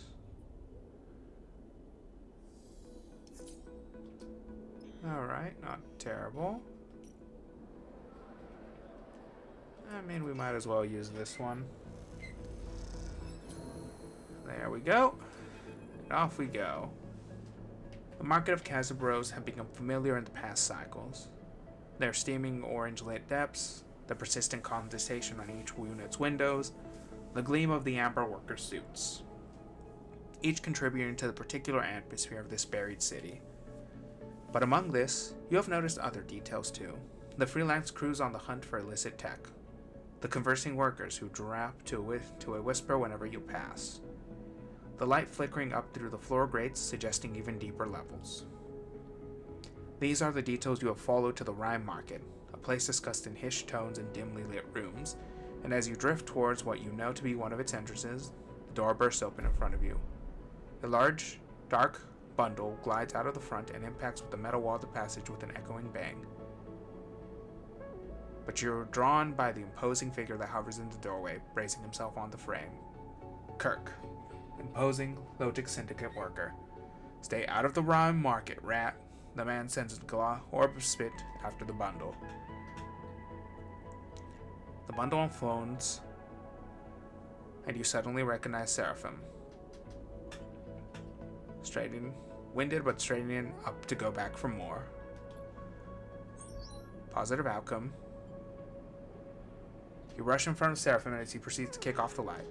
At the sight of your determined face, his brewing anger is halted and confused look crosses his face. Sleeper? What are you doing? Seraphim exhales in frustration, his anger faded, replaced by stinging pain of his injuries. You watch as a perfectly round blood form at the bottom of his nose. Want to explain what's happening? For the record, the manifold is wrong. This one started it. He looks between the two of you. Snooping around, arm meeting like a rat, you see his sharp eyes recalculating the situation since your arrival. I wasn't snooping. I'm looking for someone, Seraphim glares. If you'd taken a minute to talk to me before throwing a punch, maybe you could have gotten that. The man scratches at his beard, squinting at your Seraphim. Say I believe you. What were you doing at the meeting then? Missing persons ain't our business. All I heard is this where the local loaded contractors meet. Seraphim sighs. I don't like you hearing that. Not at all. And I'm going to need you to ask you who told you that later. He straightens up. But yeah, this is where contractors meet. As if that's anything to you. The person I'm looking for is a contractor. Seraphim's frustration rises again. She uses the cover name Luz. He pauses, a desperation entering his voice. Please, I think she might be my sister. Something changes in the man's stance. He holds up a massive hand to silence Seraphim and looks down the passage in both directions. Not here. He retreats through the door. Get in. As you both enter, he reaches past you and slams the metal door behind, spinning the locking wheel with one hand. I'm Kirk. He grunts, pointing towards himself with a thick thud. Contractors are my concern, but if Low-Tick catches discussing contracts out there, he shakes his head. He turns and leads you down the passage. You pass an open door, and you glance inside to see a group who gathered in a circle, all there in workers' clothes. They're speaking in hushed voices. One of them exchanges a nod with Kirk. Let's not interrupt the meeting anymore, shall we? He glares playfully at Seraphim, who remains silent. Kirk leads you up towards the massive vertical metal pipe, with a rough hole cut in the side. He beckons you both inside. You descend through the pipe in silence and darkness. Suddenly you come out through the ceiling of a wide and low hall. As far as you can see, the crooked stalls and makeshift shelters dot the grill floor, lit by scavenge lanterns and light strips. Steam drips up through the grates, concealing the room so that you cannot see the walls. Welcome to the Rhyme Market. Kirk gestures a thick hand at the ramshackle interior. Low-Tick don't know about this place. He smiles. Let's get a drink. He leads you off to a nearby stall with a set of improvised stools welded to the floor in front. He hooks his legs onto one, and you and Seraphim follow suit. He holds up 3 fingers to the stall's owner, and a drink in a straw-pierced packet is handed to each of you. Seraphim looks skeptically at the drink. We friends now or something? Look. Kirk takes a sip. I'm not going to apologize for putting you on your arse. That's on you. But like I said, I represent the contractors, and if someone's part of the family, well, he shrugs his massive shoulders. They deserve to be heard out at least. Represent the contractors? That's right. And they're in serious need of representation. Oh, he's a union rep. Describe her. Kirk leans back on his stool. I'm not giving you anything until you prove she's your sister. Seraphim closes his eye. Dark hair. Used to wear it long. And messy. Broad eyes, broad shoulders. You see a little twitch at his eyes and as he recalls. Tough but kind. Tattoos. Nervous laugh. He opens his eyes and glares at Kirk. That enough? Kirk sniff. Yeah, that's her. You almost feel something jump in Seraphim. An almost imperceptible tension rising. It's her, his sister. Luz. He speaks slowly, drinking between. Whatever her real name is one of the contractors here. She's part of the most recent contract Lotic registered. That means... Just tell me where she is, Seraphim divines, his impatience getting the better of him. I was just saying, Kirk gives Seraphim a pointed look. Those new contractors are restricted to the pit head. In fact, that is what we were discussing when you interrupted our meeting. Seraphim locks away in frustration but holds his tongue. Since the war, the Lotic Syndicate has been trying to lock down Wellspring.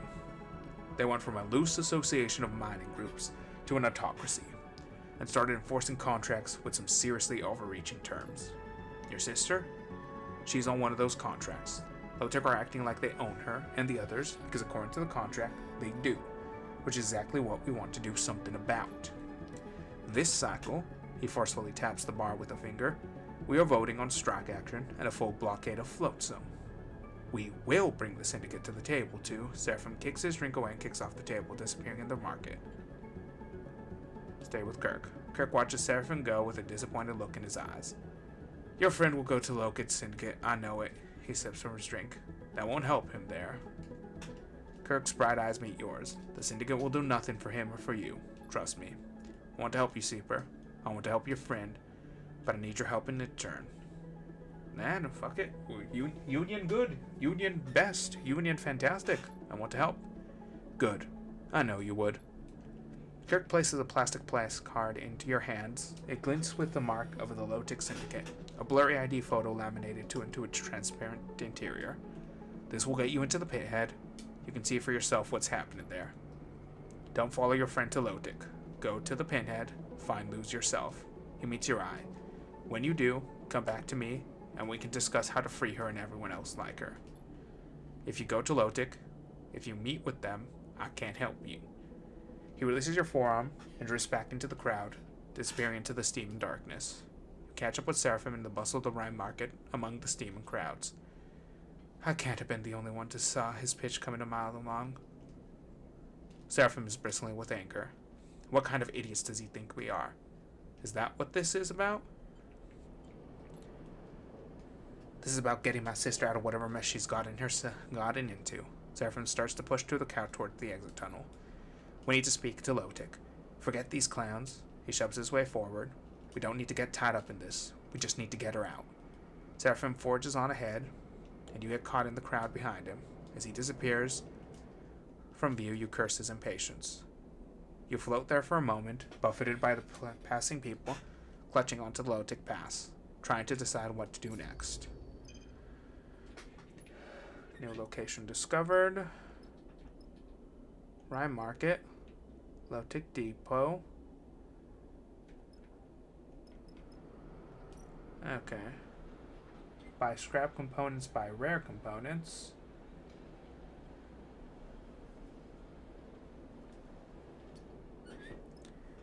We don't really need any scrap at the moment.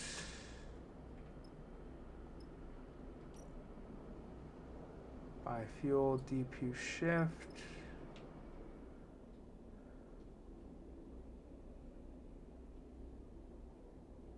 Find Luz or meet with the depot. Okay, alright. So we want to find Luz.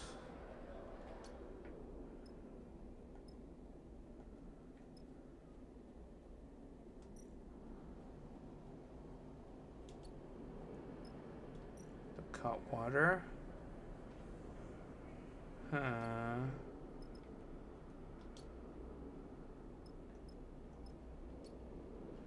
Okay, so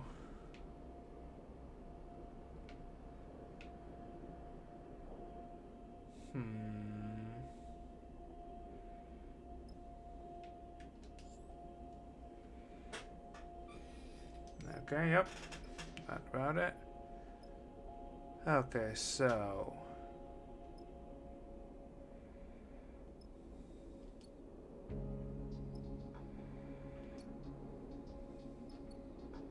No, wait, just... yeah. Okay, so we got the Rhyme Market.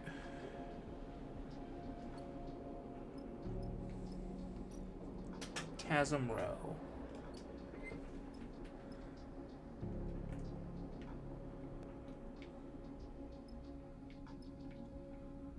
Low-tech operations. Wellspring hit. So do we want to go to Wall...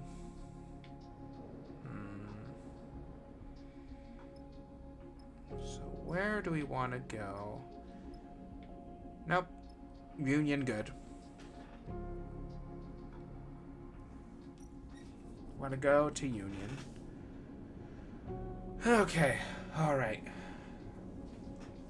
Let's do this. Let's go.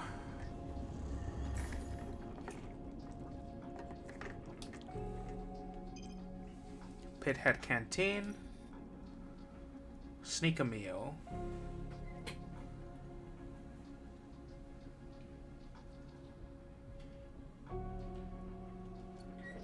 Okay, so we got the Pithead Campaign. Ice Shaft. Search for lubes, join a word crew. Okay. Oh, that's fucking dangerous. Okay, so we're gonna do this. Okay.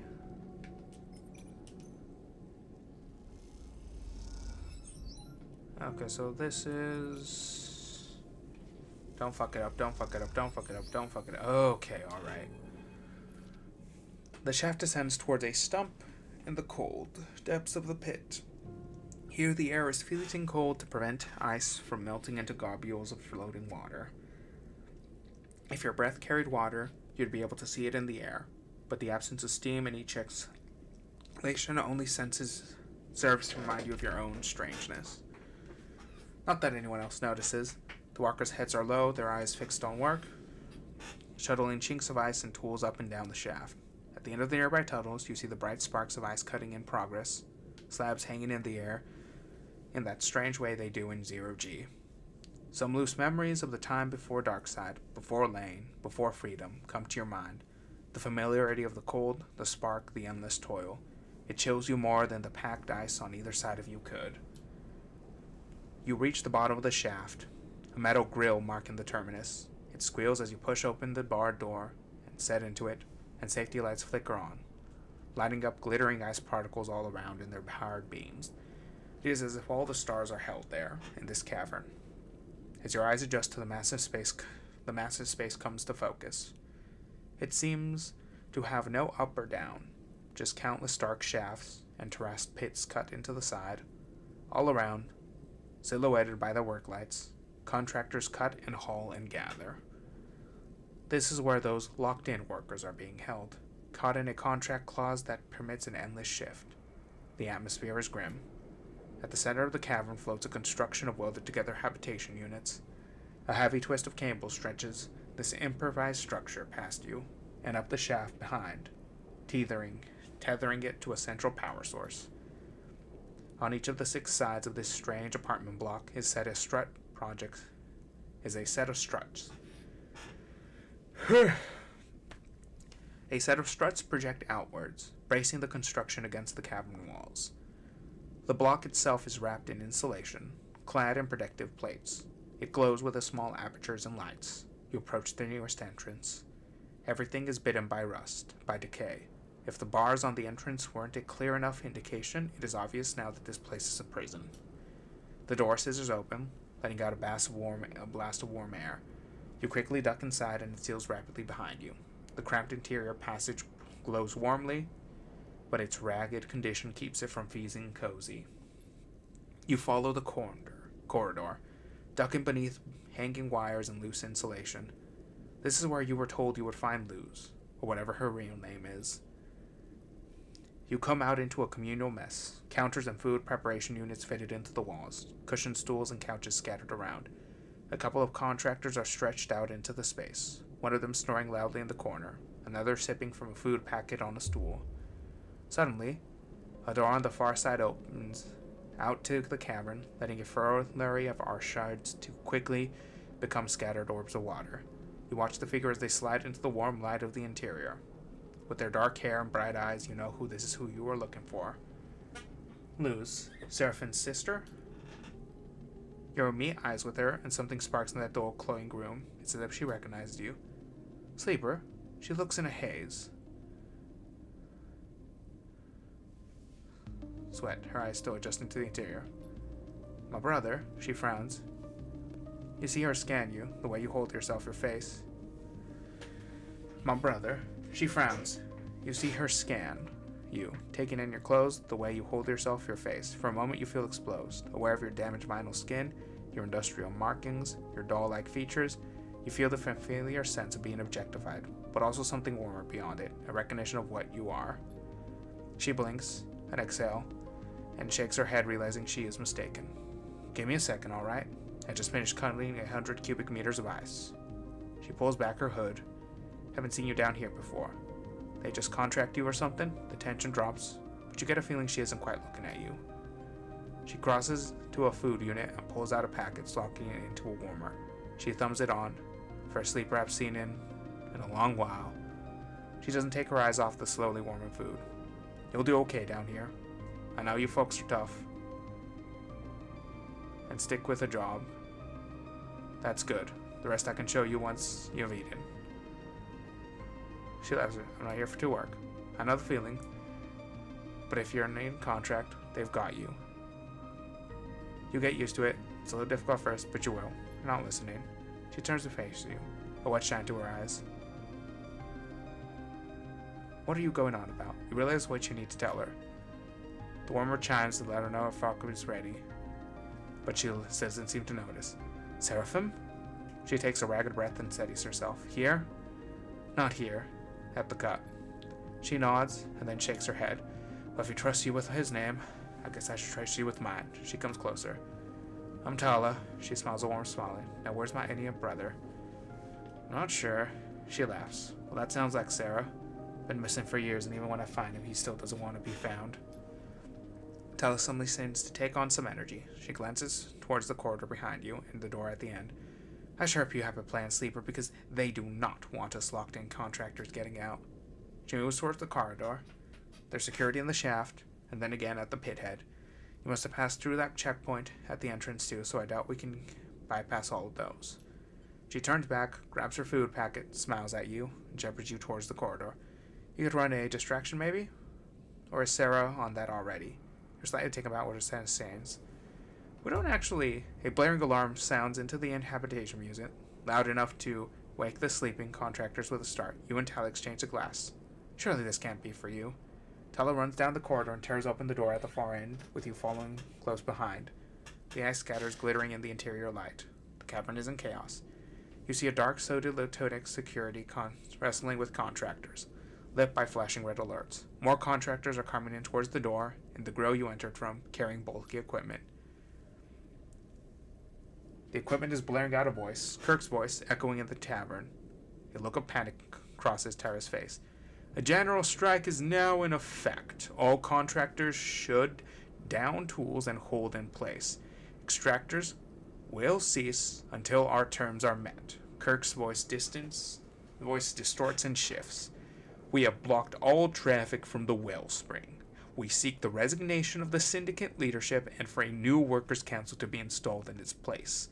This cycle, we will shut down the shaft. Any worker not willing to strike should leave now. There's a screech of noise and the message begins repeating. You watch as the security are pushed back towards the grill, outnumbered by the gathering workers. Tara looks at you for guidance. What do you want to do? Tara looks around the cavern.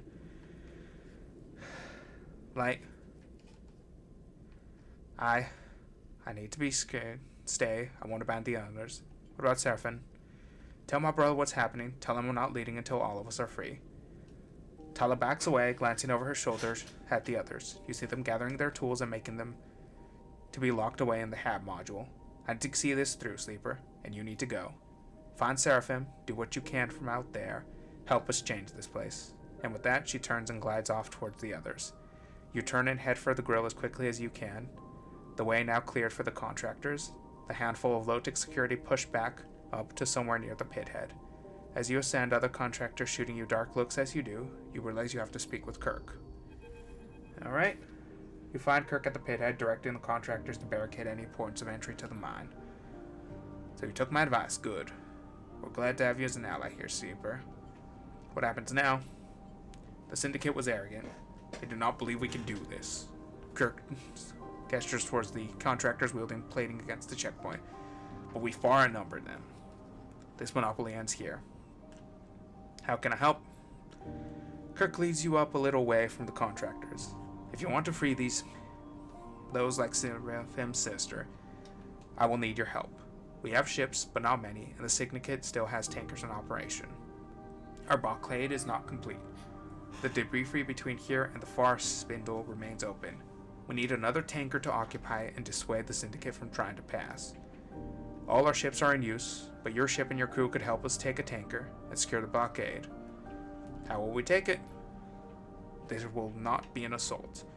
The tankers, the headstream, has been held outside Wellspring for many cycles. The crew is tired and sympathetic to our cause. We just give them a nudge. Your ship will pose an in-distress trader trapped inside the debris field. When the headstream is applied to rescue, we will board and encourage the crew to take control. You want to incite a mutiny? Trust me when I say that the captain does not desire his change. Does not deserve his charge. This is liberation. Kirk folds his arms across the chest. Will you do it? I will. I know you would. I'm glad to have you on our cause, Sleeper. Suddenly, Kirk puts two fingers in his mouth and blasts out a shrill whistle. A contractor quickly approaches with a large box, the front marked with screens and dials, and the back by loose cables. We will need this hazmat new unit to navigate the debris field. Jeans here will install it on your ship. Consider it a gift from our cause to yours. He nods once more, and Jean passes by you, heading for the lift and the docking ring with your new module. I will provide the headstream's coordinates. He moves away towards the contractors still working on the checkpoints, and I will wait for your word. You leave the pit head behind, your mind racing. You do not know how you have ended up in the middle of all this, but you know that it will be up to you to pilot your way out. Sleeper, Seraphim comes up to the passage. What's happening? I heard the pitwind is being taken over by Kirk's guys. This, you realize, will take a lot of explaining. No contract on the map. Okay, so yep. Okay, so all of these are gone. I'm guessing we don't have... I might as well do a shift. Get rid of all my dice. Make some money. The headstream is holding in the debris field on the Syndicate orders. Kirk believes it's the perfect target for a mutiny if your crew can get on board and inspire one. Okay, alright. It's risky, but... we got Crick.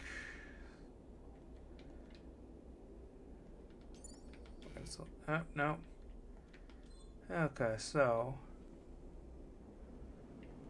I'm guessing that Yujin would be a good fit for it too? Alright. Well, forward we go.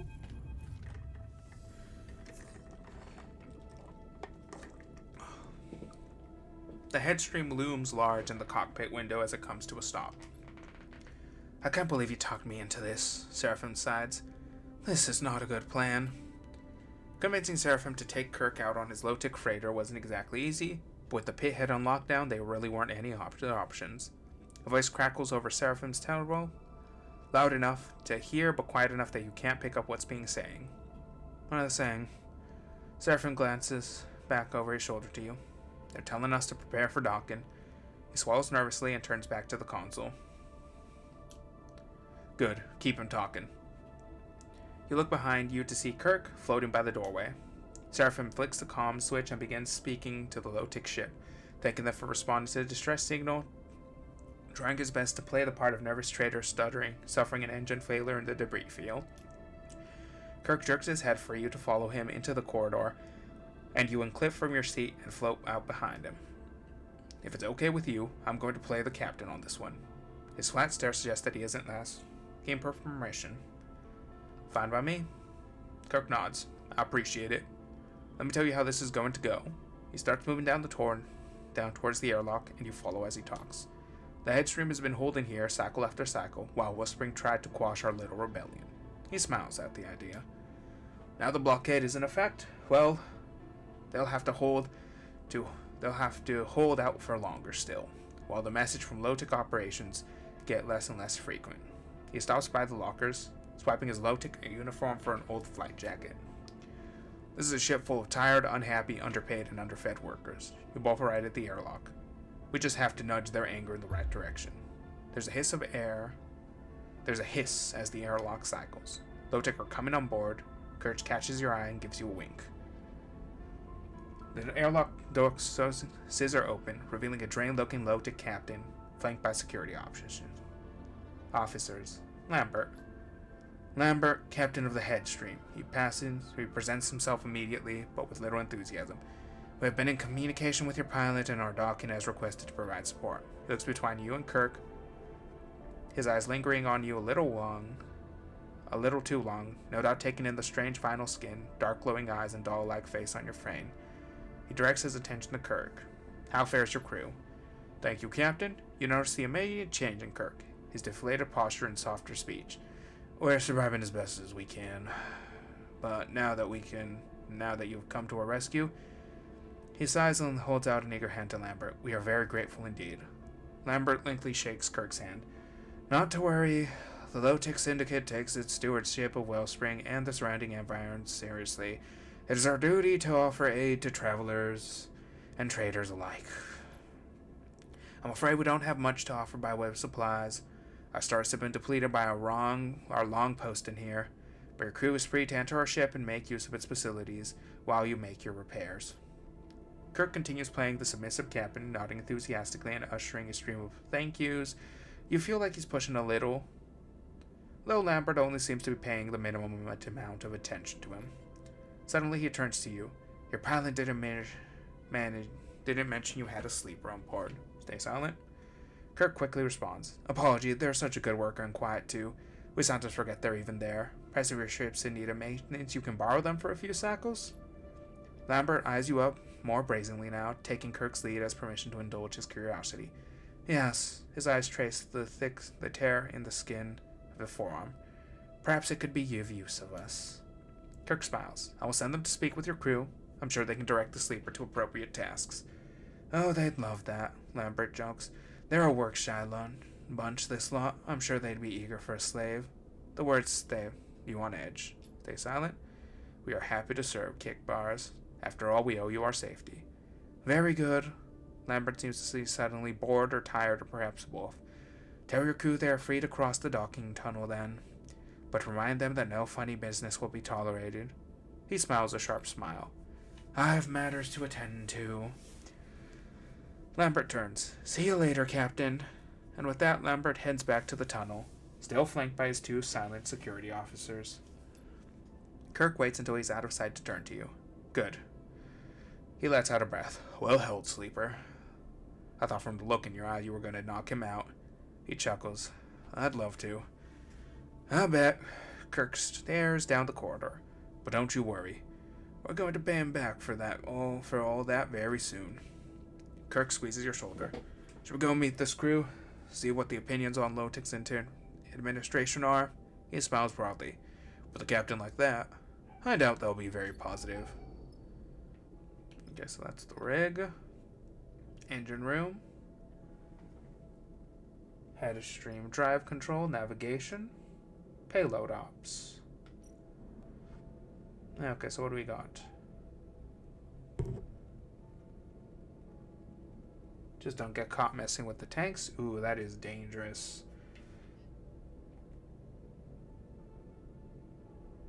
Headstream mutiny. Turning each session against the captain is the job, and this isn't going to be an easy one. Okay, so we're gonna be... Y'all motherfuckers' dice are trash. Holy crap, I just realized that.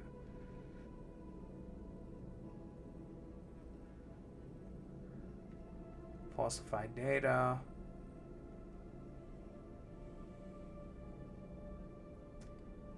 Okay, so we need to get in. Engine room.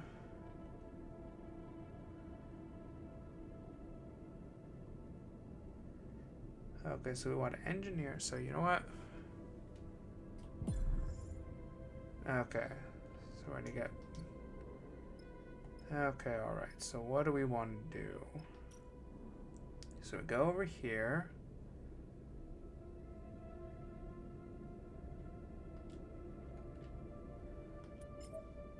So we're gonna do some engaging.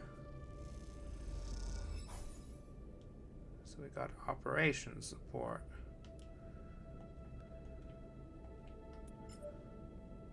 Okay.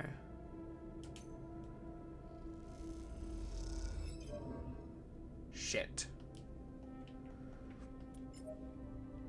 Okay, so we're gonna do this. Okay.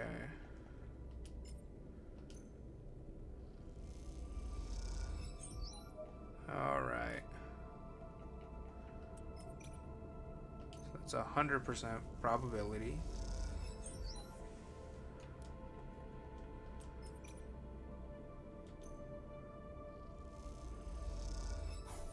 Okay. We're gonna do this.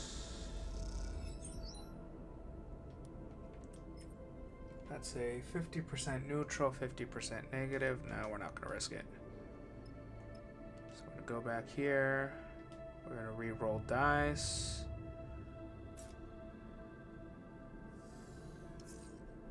Okay. Ooh, we get... Okay, so... Comms array. Sabotage comms.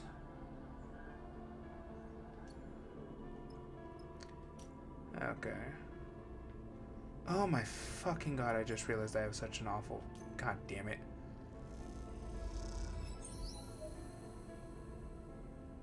Okay. So we want to go to the engine room.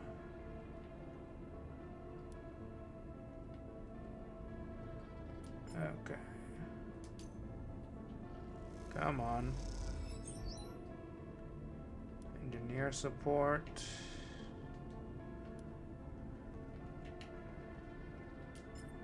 Okay, so...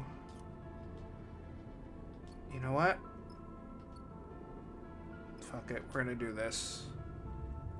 Because these dice are trash. Joe, come on. Are you kidding me?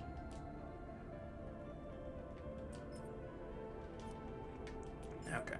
Alright, so we're gonna do this. And we're gonna wanna... No, he's not good with that. But we can do this. Okay.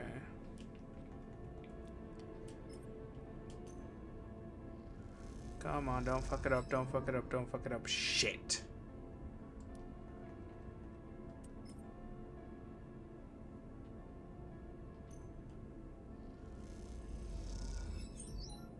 Okay, alright. Okay. So we're gonna engage.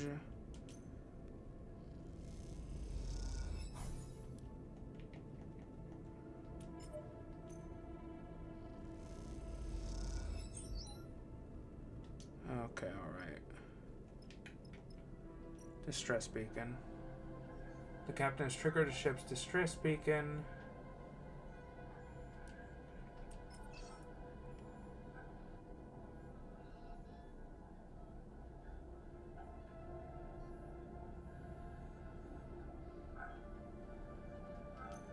Okay, so we have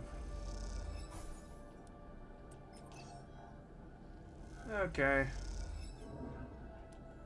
Yeah, sure, why not? More stress. That's all I need.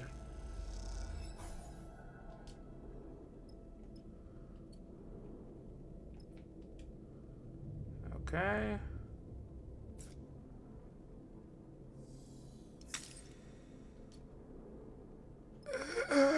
That's not good.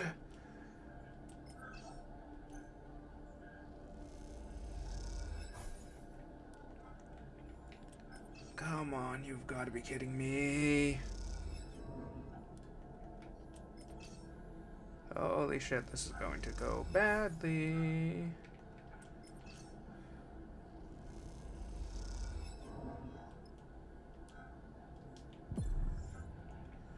Okay, alright, so 50% neutral. Come on, Hail Mary. Come on, fucking do it, do it, do it, do it, do it, do it, do it. Shit.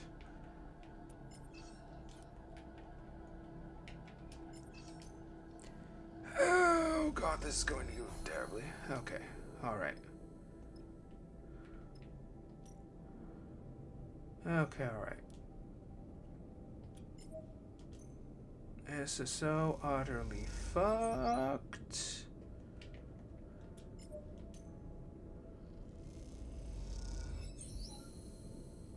Alright, okay. And cycle. Oh, did we fuck it?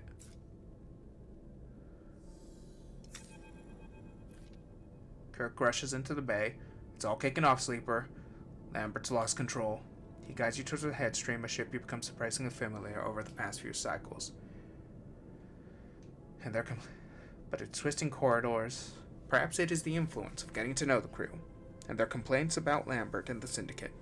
But its twisting corridors, thick pipes, and cold metal have taken on an oppressive feel, cycle by cycle, hour by hour. Now, as the shouts of conflict echo down the corridor, ahead, where a room glows with warm light at the gallery, you feel that oppression paw tightening its grip. It's too early, you know it is. The sickening feeling growing inside you tells you that you haven't got enough sword to pull you off. Back away, Lambert's shout echoes like a shot as you enter the crowded gallery. A gang of crew members, maybe a third of the total numbers, loudly arguing with a smaller group, clumped around Lambert. You've allowed yourself to be swayed by those eager to use you for their own ends, Lambert is shouting across the galley. I'm sorry to have to do this to my own crew, but there must be consequences. You see him glance over his shoulder, and tracing his view, you see security officers tense, gathering at the back of the room. You look at Kirk, his panicked expression, something you aren't used to seeing, telling you he notices them too. With a nod from Lambert, security moves in the crowd. Fight them back. Okay, alright. Fuck it, time to put our money where the mouth is. Oh, fuck. You find yourself trapped in the crash, surrounded by other members of the crew. The crew falls back.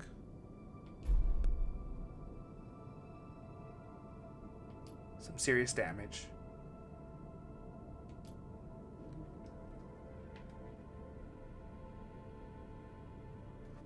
Okay, alright. Okay, you find yourself trapped in the crush, surrounded by other members of the crew. Then the blows start raining down, and the panic sets in. The crew falls back under the heavy strikes, and the pressure of the retreating front line crushes you in the fray. Something strikes you across the head, and you find yourself spinning, dazed. Your vision darkened. An insistent tugging from your internal system makes you aware of some serious damage. The riot of a sea of bodies, a crush of flesh on flesh. You hear the sickening crunch of blood objects swung by soft bodies. Suddenly you hear a panic squeak above the number of shouts. You regain your sense of direction and you can see Kirk grappling with Lambert. Get the hell off me, Lambert screams. The spindly captain is no match for Kirk, who wraps his thick forearms around his neck and chest, squeezing tight. Security officers begin to strike at Kirk, and you see him flinch as they do, but hold his grip strong. Seeing the moment, the crew wrestle with security officers off Kirk as Lambert's feet kick futilely in the air, his fingers searching, his eyes rolling back. Help the crew. You scramble forward and join the crew, pushing the security and anyone else resisting them. The tide shifts, the security falling back or floating injured, Pushed against the far wall of the room, small orbs of blood that float across the space like constellations of violence, gently splattering the pale gallery ways. Sensing the shift, Kirk meets Lambert, who spins lazily through the air, a trail of spittle rising from the corner of his mouth. You see his chest rising and falling very slowly. He is alive. From this moment on, the conflict fades. Lambert and the Linders are taken to the medical bay under the escort of resisting crew, now armed with batons. Some of the security see the futility of resisting and agree to join the mutiny. Those who stubbornly remain are taken to the brig. You join the others in cleaning up the galley. The room itself evidence of the brutal takeover this became. People bled and cried out in this room, and you can't help but feel some of that pain is on you. At some point you have to stop, a hazy feeling coming over your body. You reach up and touch your head, and you feel a rent in your thick vinyl skin. When you touch something metal and cold beneath you, withdraw your fingers. Settle yourself here, sleeper. Kirk, bruised and tired, gestures to one of the gallery flight couches. Please. You have no energy to resist, even if you wanted to. As you settle on the couch and slip your feet into the straps, Kirk inspects your head. That wasn't how it was supposed to go. You feel him applying some kind of adhesive patch to your wound. But I want you to remember this. I want you to remember that it was Lotic that caused this, that pushed us to the edge and required this of us. Kirk's fingers smooth down the edges of the patch. The blood will always be on their hands. The repair finished, then you turn to face Kirk. I will remember. Kirk nods. The price of resisting is high, but the oppressors are the ones who levy it. Kirk pushes away from the couch, rising up. Spare your thoughts for the crew. He glances around the room, now almost empty.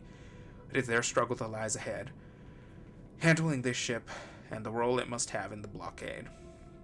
They will need to calm this violence alone, and retaliation will come. He sighs with a heavy sigh. I hope they will be ready when it does. We, however, need to return to Wellspring. Kirk takes a deep breath and lets it out slow. The struggle goes on. He pushes off from the couch and leaves the room.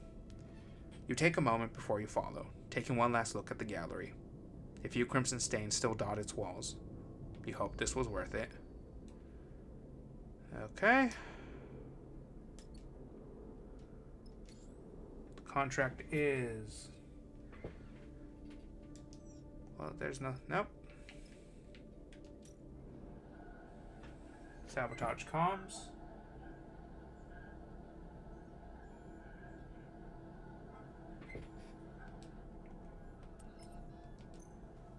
Okay, we'll try this then.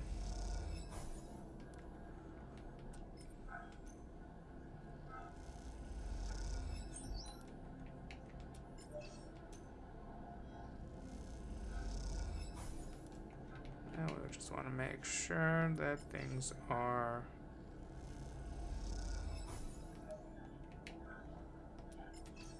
And... Come on. Come on. There we go. Comms are cut. Let us leave.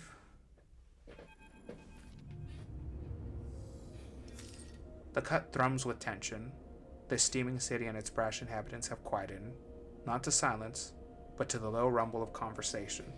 The blockade is holding, the syndicate is waning, and everywhere there are plans to be made. You and Seraphim float idly in Chasm Row, many stories deep in this wound in Wellspring's side, waiting on Kirk, not far from the first place you met. A meeting Seraphim still has lingering bruises from. Kirk is inside somewhere, and like every other loaded contractor, he is making plans. Even before you arrived back in Wellspring, he had hijacked the rig's transmitter to speak with his fellow conspirators and make arrangements for his arrival. Watching Kirk's plan unfold made you realize that despite your own involvement, in the end you are just a subsidiary part of this struggle. A chaotic outside actor, with effect but no real influence. Now waiting for Kirk's return, you feel a little solace in that. You aren't ready to be dragged into another struggle. Not yet. You still have your freedom to win. And looking at Seraphim next to you, you know he does too. Alright, we're on. Kirk comes out of the passageway, nodding to the two of you to follow. He leads you both into the Rhyme Market passageways, this time not to the steaming market hall that lies beneath the deepest streets, but to a cramped room with pipes and rusted panels. Wait here. He nods to you both before pushing off and gliding back out of the room. Kirk's briskness is something that has slowly gathered since you left Holdstream, eroding your relationship to the point of non-existence. It is not something that surprises you. You know that every time he looks at you, he sees the violence of the final cycle on the headstream, the orbs of blood, Lambert's unconscious form. You know that because every time you look at him, you see the same. Seraphim settles again. You shoot him a look, but his focus is elsewhere. His eyes glaze over. You fold your arms and wait. Sarah? Tala enters so quietly that in the dim room you barely notice her. She looks you a look and smile as she enters. Thank you. She mouths silently, and then turns her attention to her brother.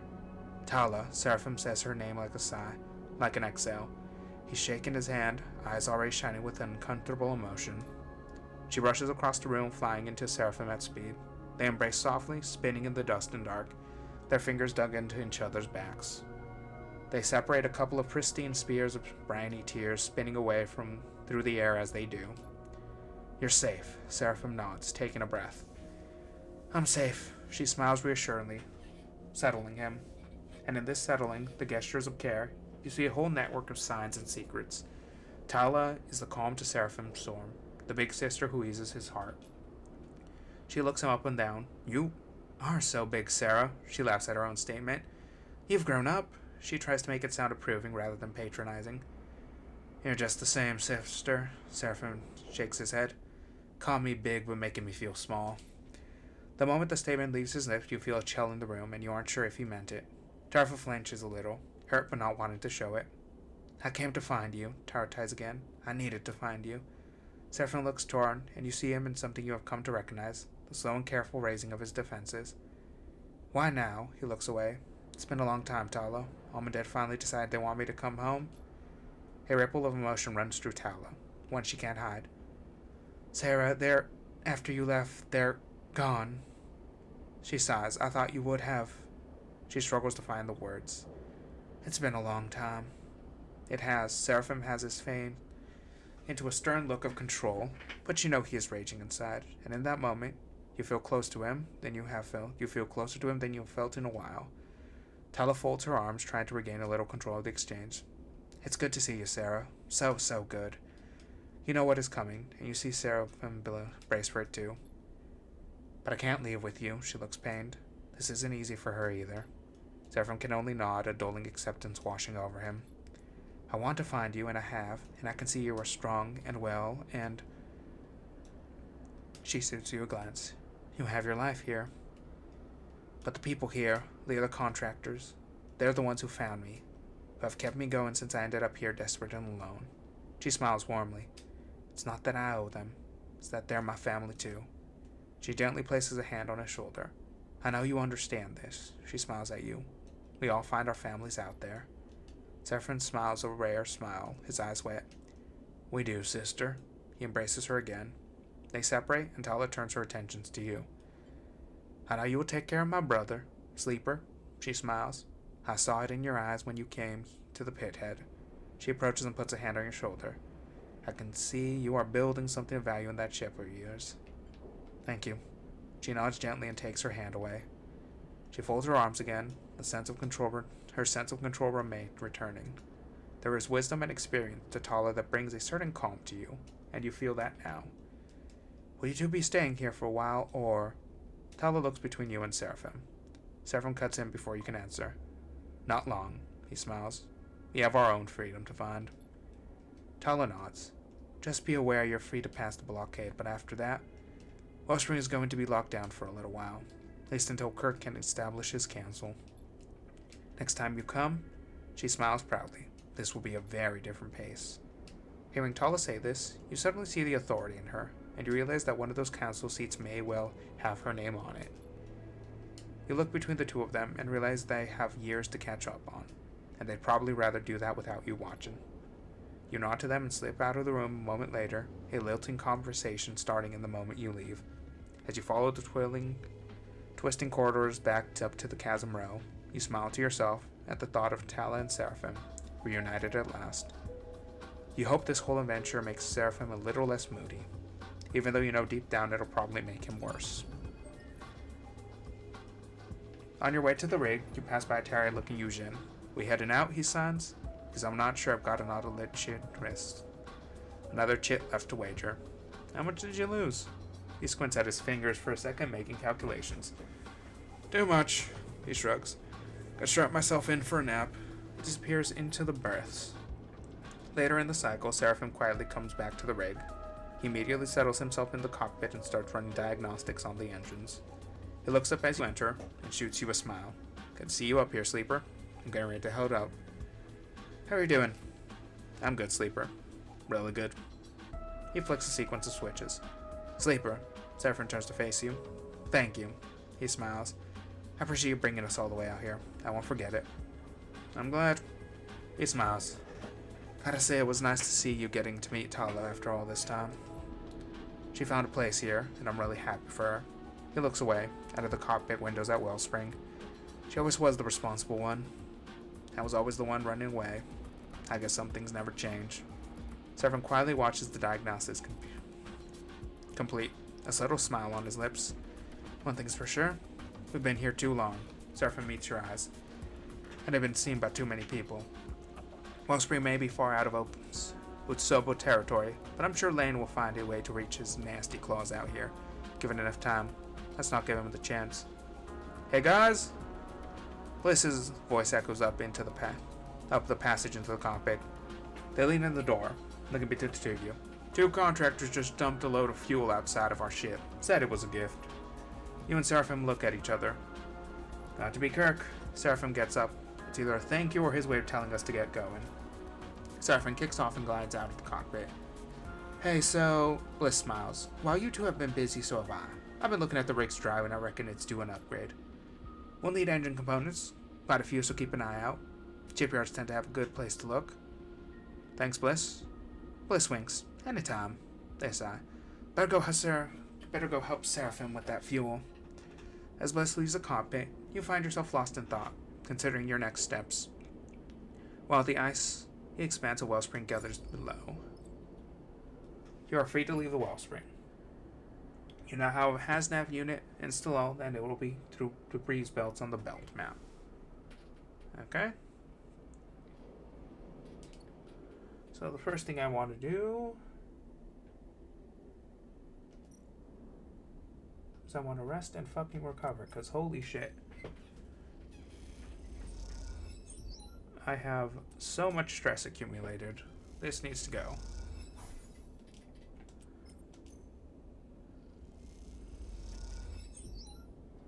Okay, stress is gone. Rig workshop.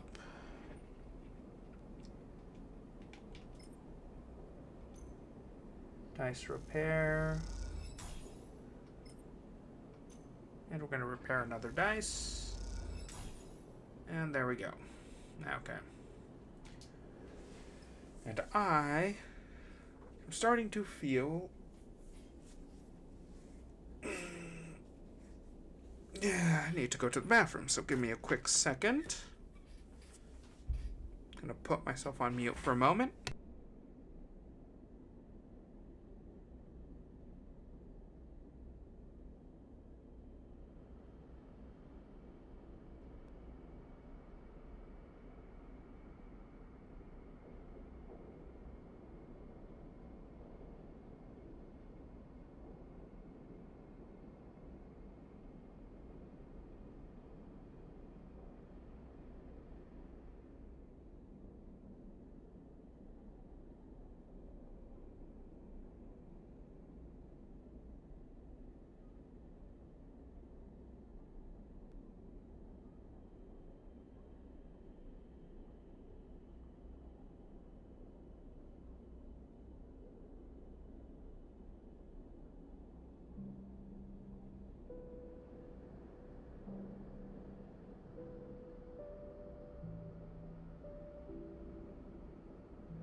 Alright.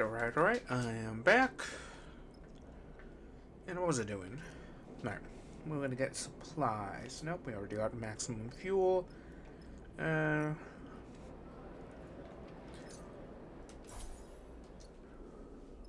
Okay, so we got maximum supplies. So now we're going to want to go. Yeah, we can't go to Hellion Gate. No, we want to. Okay, so we can't go there.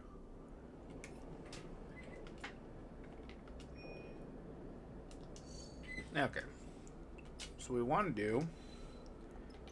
So we want to go to Holmes Rock.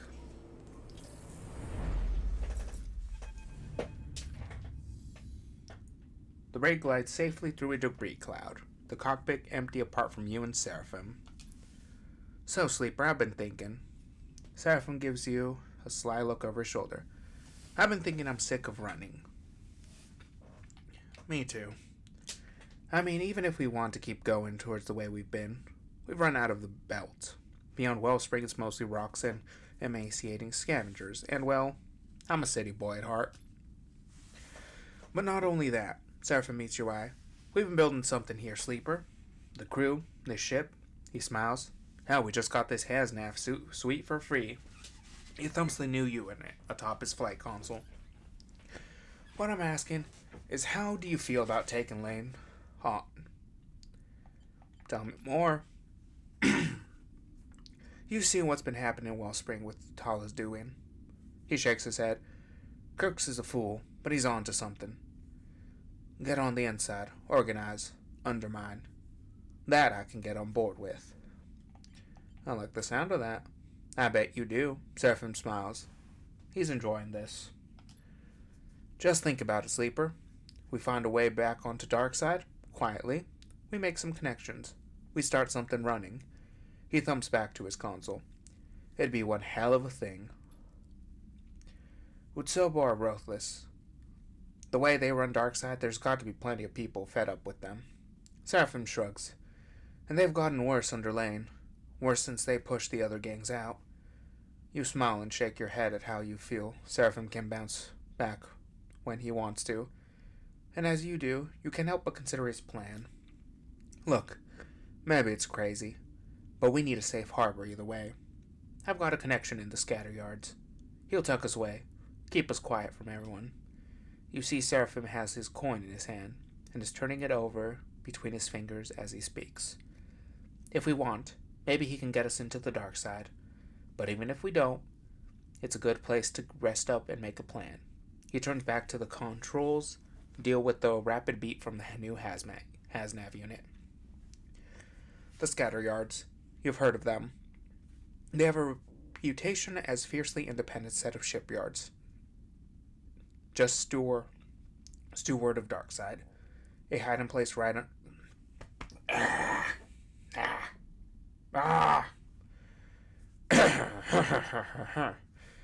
A hiding place right under Lane's nose. However, Seraphim looks at you with concern. Before we try anything drastic, we need to get that body of yours looked at. Stop stalling. Get a diagnostic run on your frame. His expression softens. We're here to back you up. Seraphim turns his focus back to piloting the ship. As you watch debris flip past the ship, you turn your focus to what's ahead. New drive. Alright, here we go. I saw it. Seraphim comes charging into the bunks. I actually saw it. He's wild-eyed and his breasts are ragged. Saw what? Seraphim takes a moment to catch his breath, suddenly aware of how frantic he sounds. He squints at you. Have you noticed how supplies have been going missing? Every so often when we travel? I have. You suddenly recall the mysterious mess that was left behind in the supply storage. Seraphim sees the flicker of recognition in your eyes. So after that happened a couple of times, I decided to keep an eye on the supply store. Seraphim lowers his voice. You know, check it from time to time. And just this cycles, I drifted there real quiet, and whoosh! Something flew past me. He shakes his head, knocked me right into the wall. Did you get a look at it? — Seraphim fights. It didn't hang around, but it was definitely some kind of creature. Is there really a creature loose on the ship? You look around the berth, suddenly aware that something could be hiding nearby. Tucked into the vents, perhaps? We know this thing lacks supplies, right? Seraphim is also glancing around for the hiding places. So we lock them down tighter. Keep it out. Now, way it'll get desperate. And then, Seraphim raises a finger. It'll make a mistake. What are you talking about? Bliss leans from the corridor. I can hear you all the way in the workshop. There's a creature in the ship. Bliss looks between the two of you with a raised eyebrow. A creature? You sure? It's something small and dark. Something fast. Seraphim looks at Bliss. We're going to lock up the supplies to drive it out. Bliss looks at Seraphim. If it's an animal, we don't want to make it any more scared and desperate than it already is. How about we lock up the supplies but leave some out in a special place? Try to bait it. And then grab it. Seraphim mimes the act. No, Bliss looks between the two of you. We show it that it has nothing to fear. We tame it. Doesn't seem very tameable. Seraphim rubs his wrist. Plus, we already wasted enough supplies on this thing. You want to give it more? Seraphim turns to you. What do you think, Sleeper? Look between the... Okay. Well, of course, I want a new friend. Animal friend. Seraphim sighs. What a waste. Alrighty, Bliss nods. You'll have to come down to the supply stores every few cycles and put some more food. That way I won't get desperate and do anything dangerous. And I'll lock the supplies up tight. Folds his arms. It won't get into them. It won't get into them anymore. The plan set. Bliss and Seraphim leave the berth, heading in separate directions. You watch them go as it seems your ship has a stowaway. The question is, how will you deal with it? We shall make friends with it. I want to find the stowaway.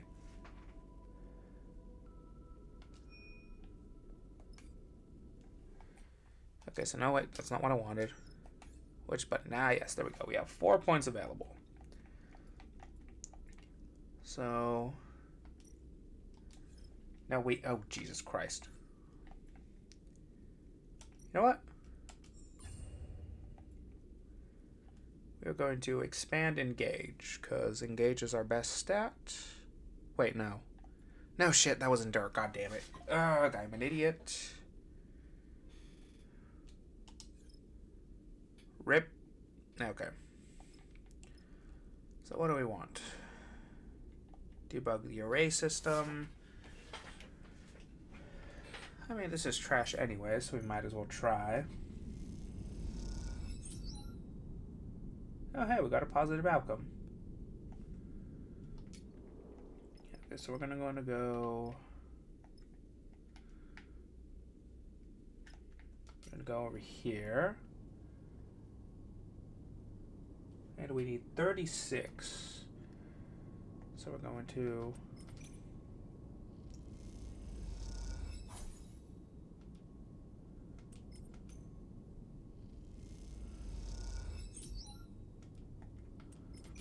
Okay, we want to make sure we got a good amount.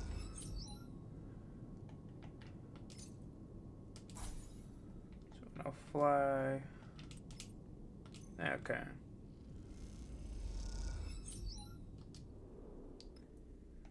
Want to go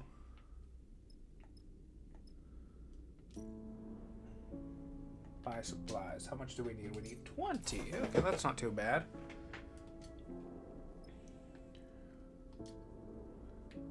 So we can end a cycle.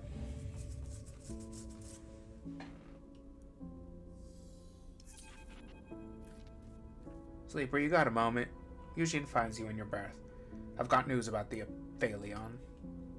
Eugene has a seriously you really see it, etched into the hard lines of his face. Remember the ship he is talking about. The Aphelion Path. The last surviving interstellar fraction ship in the Helion system, if his stories are to be believed. I've been putting out some feelers for that little lost ship, and something came back. He glances around at the information might leak to some unwanted source. I've been working with a contact of mine, a signal chaser, working out at the Hollow. He's got some promising data. He followed the trails from the hidden wreck we found, calculated the possible vectors. If this thing is still in the Helios system, it's in the shoals. He folds his arm across his broad chest. Watching your reaction. Do you trust that signal chaser? He sucks in a breath. As much as I trust anyone. Haven't told him what actually we were tracking. Just gave him the signature. There's a chance he hasn't figured it out, but the problem is signature's gone quiet. Nothing for a few cycles now. Yujin shakes his head. Maybe he got wise to the value of what he's found, but I doubt it. Maybe he just took a holiday. Yujin grins at his own joke. I reckon we pay a visit to the Hollow, turn up my ghosted contract, and see how viable the data looks. It looks good. We go on and get this ship. It doesn't? No harm, no foul. What about Vesna? What about her? Yujin shrugs. Maybe she's involved. I doubt it, but he holds up a finger. Could she come sniffing around after the fact? Wonder if the data gets out? He sighs. That's what she does. That's all I've got. Get between us, alright? We'll let the others know when we hit the Hollow. But remember, what's at stake here, Sleeper? An interstellar ship. A ticket out of Helion. He pats you on the shoulder. It'll be worth it. With that, Yujin drifts out of the bunks, whistling. Alrighty. Supply store. Tame Stowaway.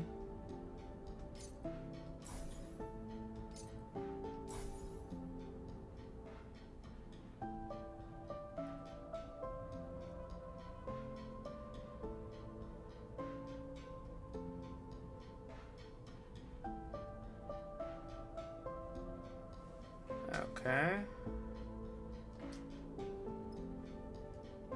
Okay, so we're gonna wanna.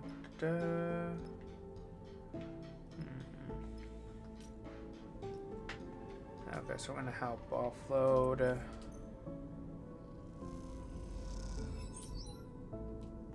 Alright, it's a positive outcome.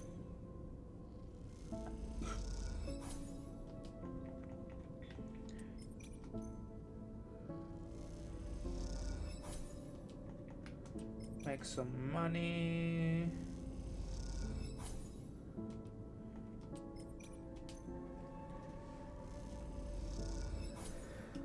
All right.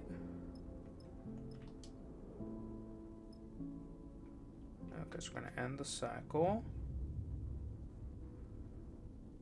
Come on. Okay. Stowaway is hungry no longer. Okay, we're gonna go over here. We're gonna fix the broken arrays. Yep, there we go. And we're gonna buy. Okay, that's good. We're gonna go over here.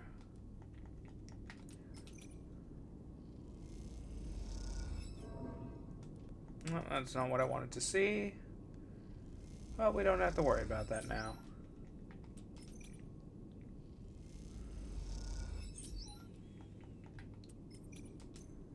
Okay. I don't want to go over here. And we want to go to... Nope, we don't want to go... Come on. Yeah, we want to go here. Confirm.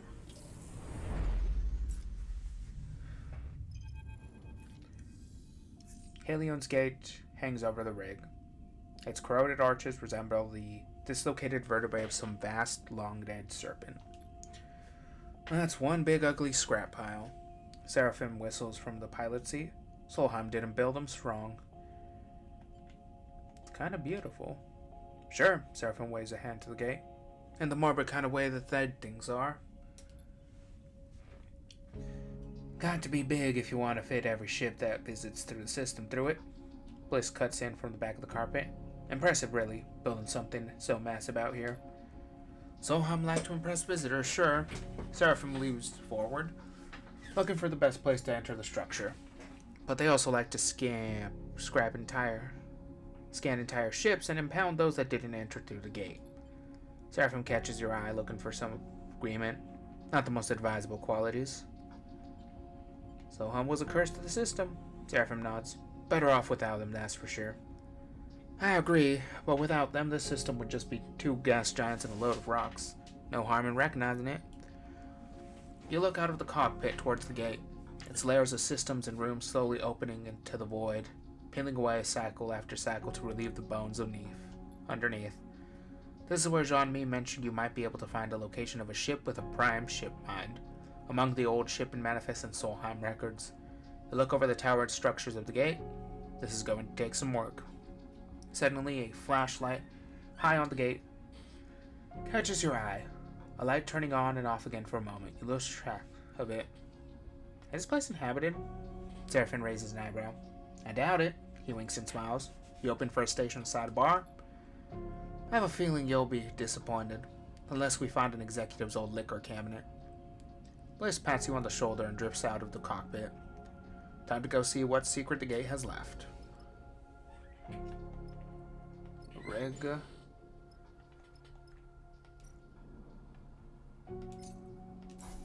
Alright, you're hungry. Customs hall. Explore the corridors. Scan the hall. Solheim's records. A dynamic ship with a visible means pushing through the records of Solheim's shipping lanes. One way to get through that data you need from the arches is to power through the whole machinery of it. A daunting engineering task. Okay, so what? No, that's not what I wanted to see. What are my stats? I have engage and endure up. Okay. Both of which are useless here. Slower than turning on the entire archive, selectively extracting records is a safer and slower method to get you what you need.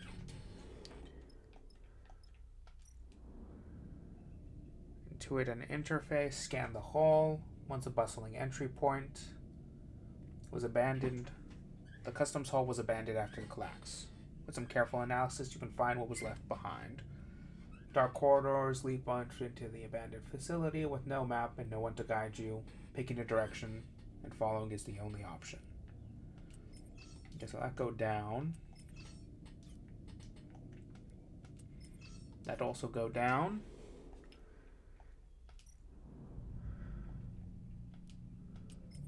That go down. Well, gas engineering it is.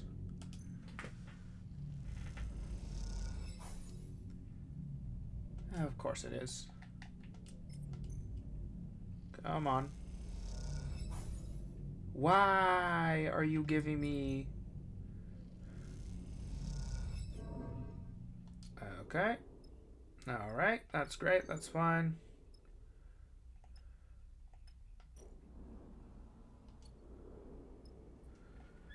Okay, alright.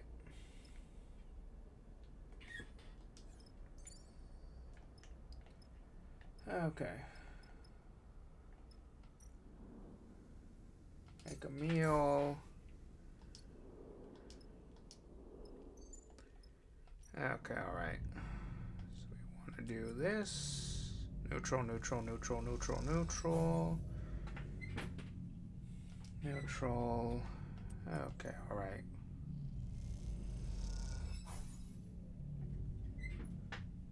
Alrighty. So we need to get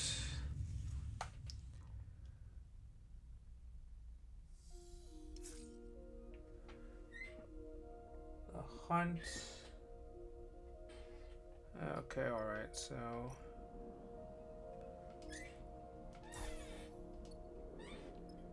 okay, we definitely need to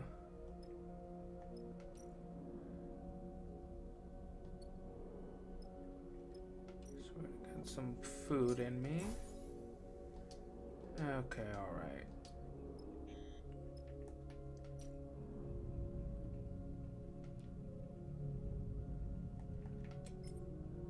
Give me a positive outcome, please.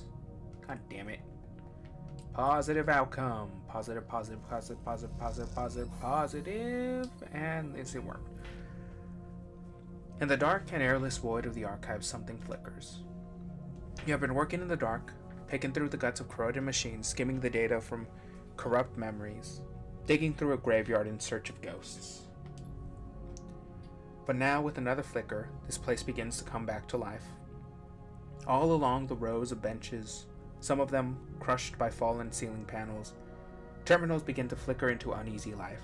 A cacophony of distorted sounds accompanies the machines, as some of them immediately glitch and spark. Did you do this? You stand frozen as the archive glitters around you with a million shipping entries. The stream of information is overwhelming. Node grabs throwing out notes and inventories, tracing a web around you in pale cyan. Suddenly, they all shut off, the terminals blinking out together, leaving a single translucent screen glowing softly in the dim room. And in that dim room, drifting towards you out of the dark, you see a figure. Is this what you are looking for? The voice crackles aggressively through your suit's local comms. Who are you? Sleeper, is that you? You hear Junie's voice now, tense and unsure. She stops beside the single online terminal, her suit form lit in pale light. Junie! You hear the smile in her voice. Good to see you again. She pauses and glances around, though the venue is a little expected. I'm looking for a ship, mind. Now, what are you doing here? Searching these archives too, although slightly less forcefully than you. I did have this whole speech prepared for whatever salvager was ripping through these archives so messily, not to mention aggressively, but now that I know it was you, well, I'm just glad to see you. Although you really need to be more careful, you could have taken the entire archive the way you were working with it.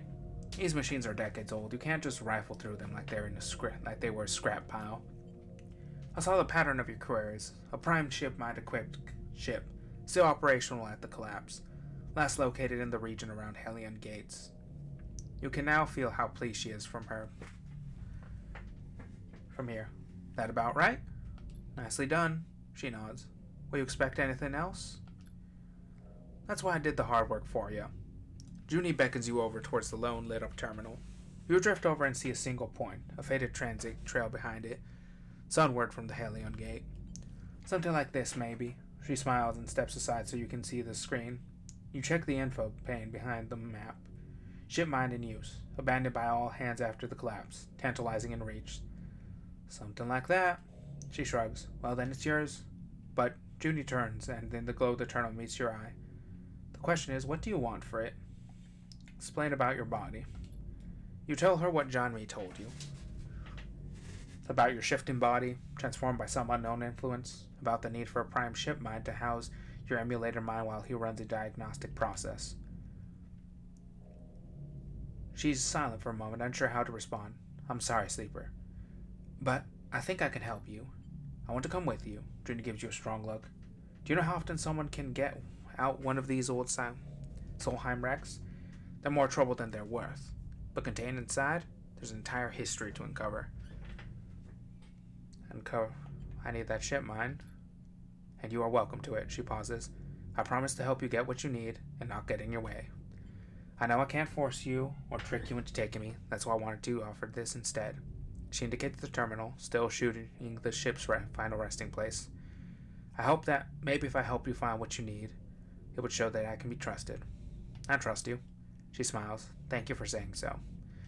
I'll send the coordinates to your ship. I'll be hanging around the gate until you are ready to leave. She ships in front of the terminal and plugs in her deck, tapping away at rapid speed. If you need to get supplies from the Slindle or anything else, fine. I'll wait. But if you go on this job without me, I'll get the message. You won't see me again. With that, you leave her in the archive, extracting data as you ascend back to the Hellion Gate's upper levels. Okay.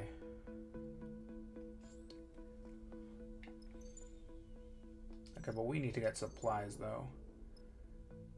Okay, so that's... Okay, so...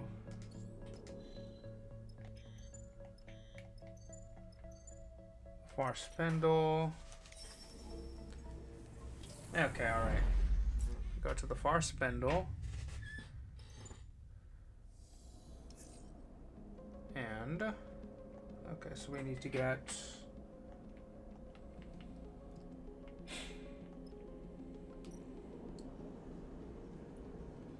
So we can afford a full fuel.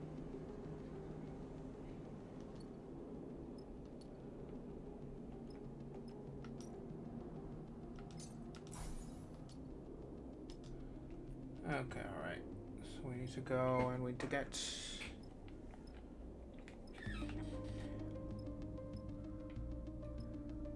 Beltron Venture.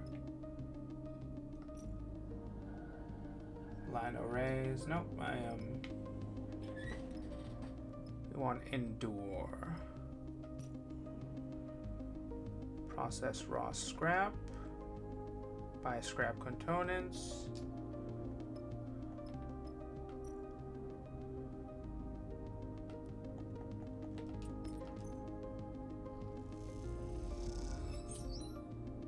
Alright, there we go.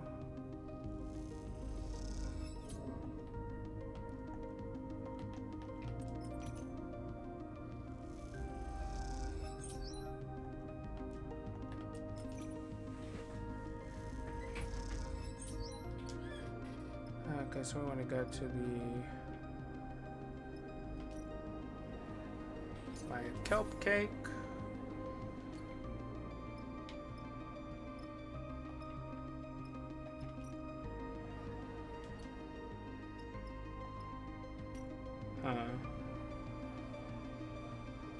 Earn a meal. Nah, I'm not really. Now we're good.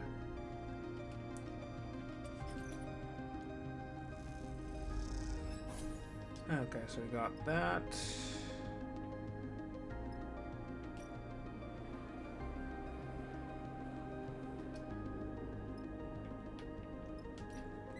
Okay, how much do we need for supplies? Okay, so we need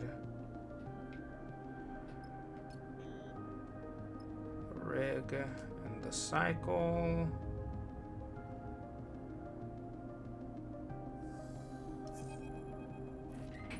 Sleeper, you hear Bliss's voice hiss at you.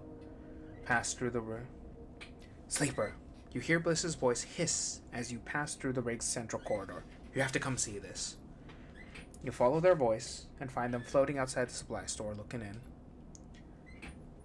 Bliss holds a finger to the lips and nods inside. Quietly, she's eaten. The Stray, your troublesome stowaway. You look inside and see a cat floating just inside, batting at a food pouch. The Stray barely acknowledges you and Bliss's presence. Instead, angles its body to catch the droplets of liquid that are released from the transparent pack. Looks like we found our stowaway, Bliss smiles at you. Hey there, girl, Bliss whispers at the Stray, beckoning. They hold their hands up so the cat can see them. Not here to take those rations away, all right? You both watch as the Stray suddenly kicks away, twirling balletically through the air and gliding past you both onto the supply store. It catches one of the corridor's ribs, swinging itself to the wall where it perches and watches Bliss with big eyes. The comfort of its movements in zero G's is striking, and you realize you've never seen an animal navigate in microgravity before. You hear a sound and then turn to find Seraphim arriving from the direction of the engine room. He stops dead in his tracks against the wall, staring at the Stray. What the hell is that? Sarah hisses his question at both of you. It's our stowaway. Yeah, but what is it? Seraphim looks at you confused. Careful there. Bliss holds out a hand to Seraphim. Don't scare her. So that's a cat? Seraphim is watching the Stray carefully. Either fascinated or scared. It's hard to tell. I thought it would be bigger. That is a fairly small one. How big do they grow? Seraphim turns to you, a look of confusion flushes across his face. Wait, where have you seen a cat? The question makes you pause. Where have you seen a cat? Not in the belt. Not in zero G. You close your eyes and bring to mind the faint image of a cat stretching in the sun, somewhere warm, somewhere with weight, with gravity. You touch the fur of its back, and it reacts, sliding across your hand. Careful. Seraphim's hissed warnings bring you back. Bliss is reaching out to the Stray. Shh, you'll scare her. Bliss makes a tutting noise. We had a cat like back on the eye, but they were in spin gravity there. The Stray's big eye watch Bliss' hands as it approaches. When they touch the top of her head, the Stray does not move, does not react. Look at her leg. Bliss nods at the sleeve on the cat. She's been hurt before, taken care of. She's really scared. You see the cat is gently trembling with Bliss's touch, but slowly she settles and angles her head for Bliss to scratch her ear. The movement brings back a mysterious memory. What is its origin? Focusing on it makes your skin tremble. A shiver running up your arms. It's been breaking into our supplies. Seraphim has his hands folded and is looking at Bliss. Now we've caught it. We should let it out. Look at her. She's not going to do that again. Bliss's eyes meet the stray's. You aren't going to do that as long as we feed you, right? That may be true, but we can't risk it happening again. What if we've been on a contract? Seraphim gives Bliss a reproachful look. We can't keep it. Bliss shakes his head. She's a stray. She needs a home. Rat sleeper? Bliss looks up at you. We're keeping her. Bliss smiles widely, unable to contain their excitement. You won't regret it. They look at Seraphim. Plus the rig is already full of strays as it is. I guess it is, Seraphim concedes. You have to feed her though, Sleeper. She's your responsibility. He eyes the stray. I never thought a cat could eat so much. Seraphim's right. Looks like you'll need to keep feeding Stray every few cycles if you want her to stick around. This is going to be expensive. Trust me, cats are worth it. Seraphim reaches out sheepishly towards the stray. As he does, the cat bats playfully at his hands and he pulls it away. If you say so, he sighs. I'm not really used to animals. You watch as Bliss tries to get Seraphim to pet the stray properly, guiding his hands to its ears for a scratch and explaining how to approach her. As you do, the memory of the other cat runs through your mind. It feels like a raw wound, one that, if you touch it, will only bring pain. But you can't help but pick at it, knowing that it might contain some distant part of you. Alright.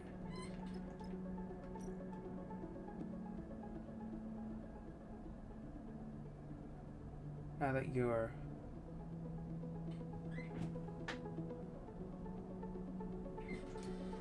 okay, so we need to feed her every few cycles.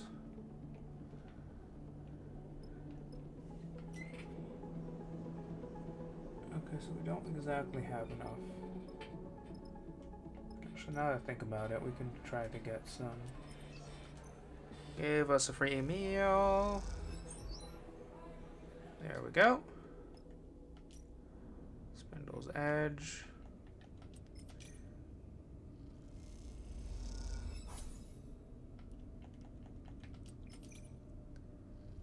Alright. Come on.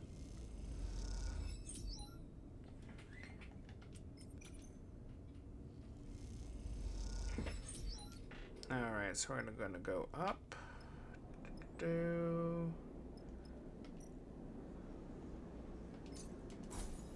we're gonna fill our supplies up. Go into the rig. End the cycle.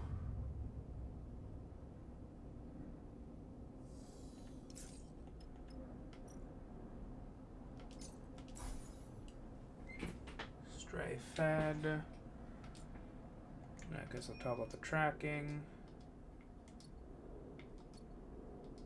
Yak. Okay, so we're gonna go up.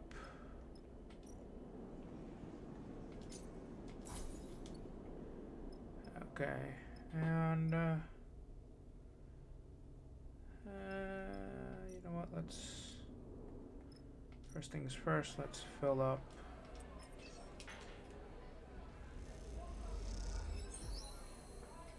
All right. Sleeper, Nemba wants to see you. You nod to the other volunteers as you wipe off your hands and clip your cutlery to the magnetic rack. Just out of the Emperor's canteen, onto your way to the kitchen in the back. It was a busy shift, and each shift seems busier than the last. That makes sense, of course. You've seen the steady flow of refugees arriving from the inner system, and most of them, with barely a chit to their name, end up in the underhang. As you cross into the kitchen, you can still hear the rumble of the refugees' conversation through the hatch. The other chef leads you past the rehydrators and the hand-built centrifugal oven to a small office unit at the back of the kitchen. They knock on the door for you, then glide away to finish their own meal, leaving you to wait by it. You look around the small but carefully arranged kitchen as you wait, your shift here having left you familiar with the mix of improvised and salvaged equipment, some of which you had never seen before you came here. Come in, Sleeper. Nemba is perched in the desk. uplit by a small transparent terminal screen, reading glasses perched at the end of her nose. You've seen Nemba before, but not as much as you would imagine you would while working at a place called Nemba's Kitchen. Even though there isn't a proper sign in the front, everybody in the underhang knows its name. The man himself is more of a mystery. Apart from the occasional barked order in the busy kitchen, he's little more than a blur to you. Why do you work here? He barely looks up from his terminal scan, scrolling text, reflecting in his lenses. I want help. Uh-huh. Nama stops scrolling the screen and looks over his glasses at you. You do well here, Sleeper. You're fast, precise. You're doing hard work. He goes back to scrolling. Thanks. Namba lifts a hand in response. That's my worry, Sleeper. Good workers like you, they move on fast. He leans back and looks at you. 10 cycles, maybe more, maybe less. And then they're gone. And the team? The team gets used to having them here. Gets used to working at that place. And suddenly, they have to work differently. They have to pull up the slack, change jobs, change stations, and a few of them think, well, maybe it's time I moved on too. So what I find is this. Good workers are troubles. Especially when those come and go. Let them speak. The place, it runs on consistency, Sleeper. And that's those that turn up every cycle, good or bad, they get people fed. He takes off his reading glasses, inspecting them for smudges. Let me be honest, that ain't you. So let's cut to it. I can't use you in the kitchen anymore. You're done. He shrugs. Sorry. But this place also runs on all those machines out there, on the suppliers I can rope in, on the donations. Feeding refugees from the inner systems is logistics as much as it is chefing. He shakes his head, which is why I'm cooped up in the back. So maybe you're gone. I never see you again, okay? Thanks for coming. We'll soldier on without you. But maybe you still want to be useful. Maybe I heard you have a ship. Yeah, maybe I heard you chatting. He smiles at you. And maybe I have a little something held up in a place only a ship like yours can reach. I negotiated the purchase of some valuable inter-system spores from a group that came from there, but somehow ended up at the depot in Greenbelt. Namba sighs. So if you head to Greenbelt and you find the delivery and you bring it back, well, Namba looks at you pointedly. That would be helping. That would be the kind of helping a good worker, even an inconsistent worker, might be able to offer you. Namba squints at you. Seems like the kind of thing that somebody genuine, someone who wants to help for real might do, don't you think? He doesn't wait for your reply, but it also seems like the kind of thing that might sit on the list of priorities for so long it disappears and never gets done. I've seen that happen too. I guess we'll find out which it is. He definitely places his reading glasses back on his face and continues to scroll the screen on his terminal. You know the way out, Sleeper. You turn in the doorway, slightly taken aback, and it slides shut behind you. You glide through the kitchen, through the improvised canteen, and the people eating and chatting here and there, and into the cold underhang passage beyond, all the time considering what you might do next, and recalling that persuasive glint in Namba's eyes. Alright, Spindle's Edge, and we'll do some work here.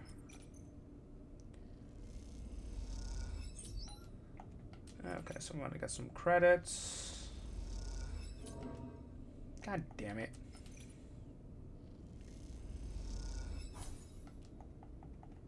Again? Okay, so... Alright, so...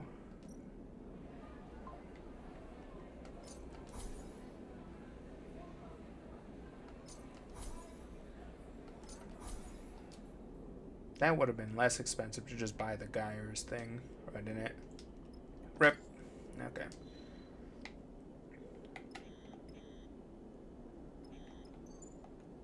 So that's the scatter yards. Okay. Find the friend. Go to the hollows. Help Nemba. Go to the green boot. Recon dark side. Okay. First things first, we want to go there. Float some. Okay, we can't go there anymore. That's the dark side. That's the green belt. Okay, so first things first, we're going to go here.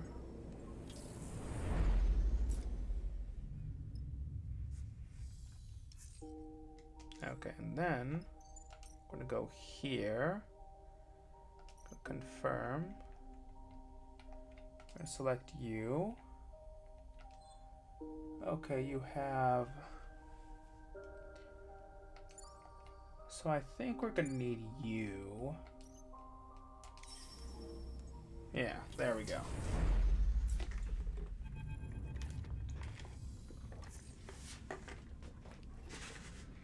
We're too far sunward, sleeper. Seraphim turns back in his chair to look at you. I don't like it. It's hard not to agree. The coordinates Junie have found drawn you out of the helioscape and almost out of the belt completely, into the soft, rubber-strewn transition with the helio system to the edge of the Conway-controlled space. That's why the ship is likely to be untouched, Junie surveys the wreck coldly.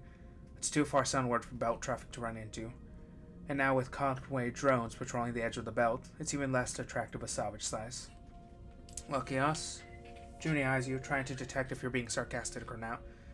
I doubt anyone has been here in decades, so actually I want to say we are lucky. I would say we are lucky. Any drone signals? Nothing I can see, but I don't dare reach out too far. Seraphim flicks a few switches. We should assume they're out here. As you look out to the twisted wreck, you swear you see a red light blinking in between the stars. You exchange a look with Seraphim. He has seen it too. We better get to it, sleeper. Seraphim begins unclipping from his seat, quickly and quietly. From what I understand, Conway drones run on automatic until they detect something of interest.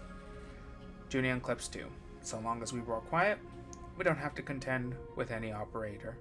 Just automated search sweeps.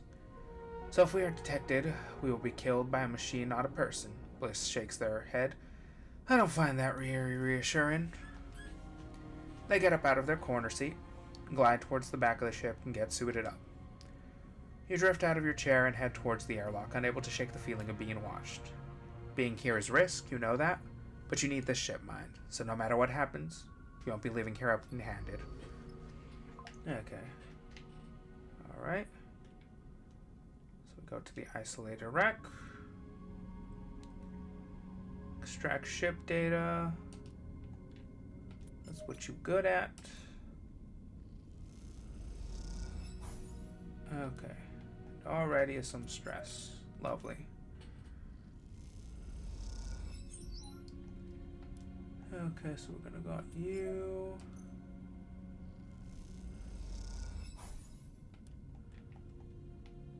Neutral outcome.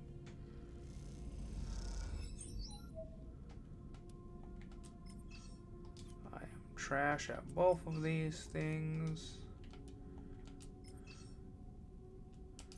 Fuck it. Neutral outcome. Come on.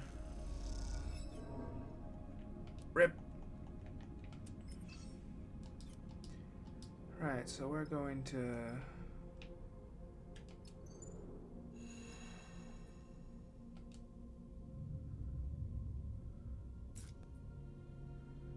Okay, alright. Already? Shit. I don't like that. Okay. Come on, give us a positive. Give us a positive. Give us a positive. Fuck off, you absolute fuckwit.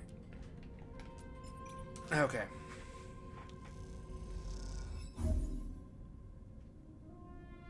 Why?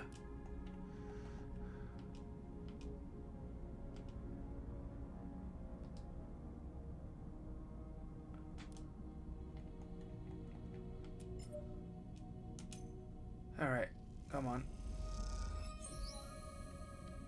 Okay. Junie leads you deep into the wreck, through the crushed and twisted corridors, floating panels and wires appearing suddenly in your headlamps like strange sculptures. Just as you begin to tire of the endless dark, and the haze of particles washing over your suit, Junie leads you into a chamber where the ceiling is torn open to reveal stars. No, wait, yep. At its center lies a cylindrical object, half your height but raised on a complex pedestal, from which countless thick cables snake off into the dark like braided hair. One or two of them float freely, waving back and forth with glinting severed ends. But most of them disappear into the floor and walls, or twist and curve out of sight. Beautiful, isn't it? Junie stares at the prime ship mine, the stars reflected in her face paint. Not bad. Junie glides over the pedestal, pushing her way delicately through the wires. As she takes out her terminal and looks for an access port, she talks, softly, her voice carried through the soup comms. These cables lead off to every one of the ship's systems. Engines, life support, navigation, lighting, network, and you name it. ShipMind has hardwired access to them all.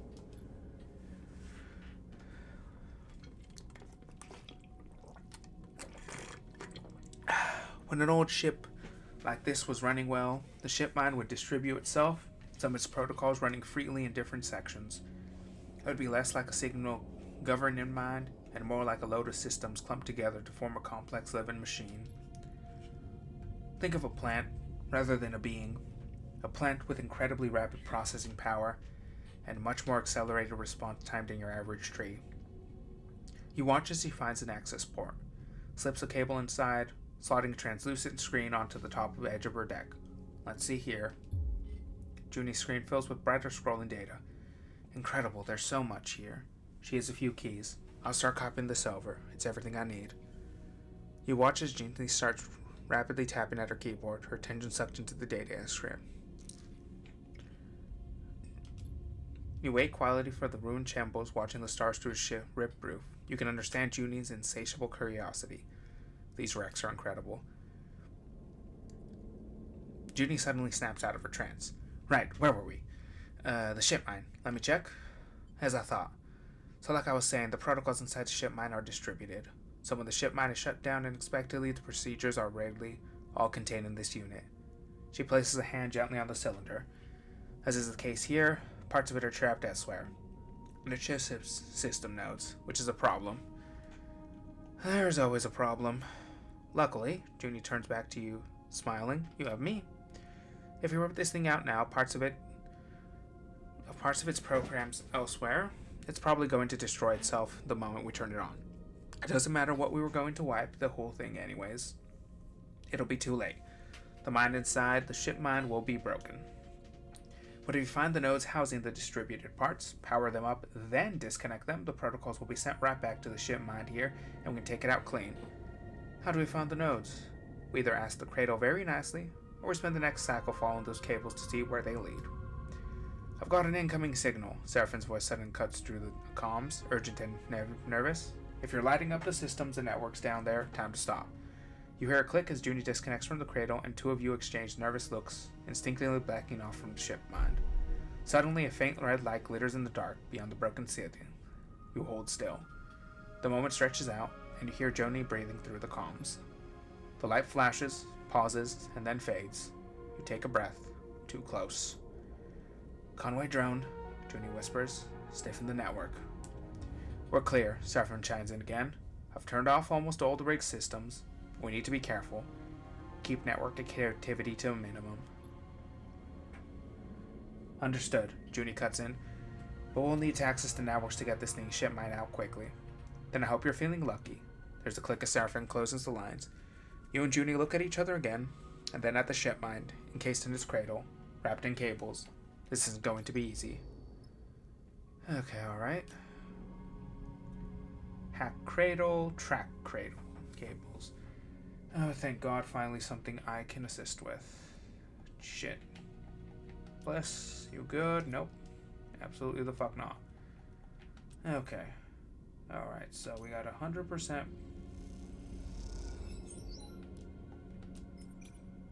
And do we risk it? Fuck it, we ball. Okay, alright. So we go to the rig.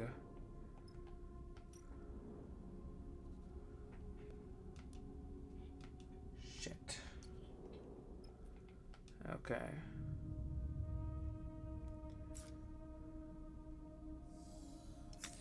And Junie is completely fucked. God damn it. I completely forgot. Okay. Alright, so we go to the cradle.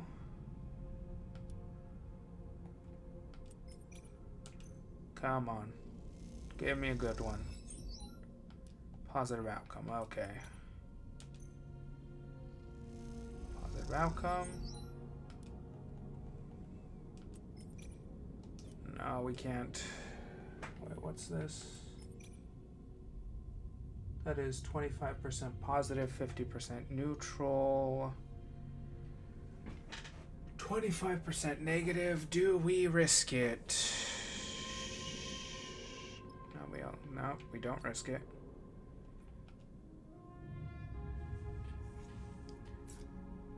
Okay, alright. Give me some good die. Give me some good die. Fuck you the hell, yes. Oh, those are some fucking good die. Nope, don't risk that.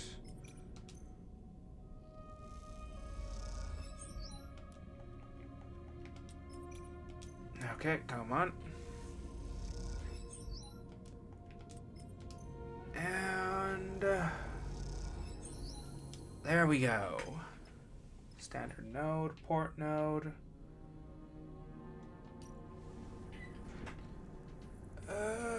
Engineering.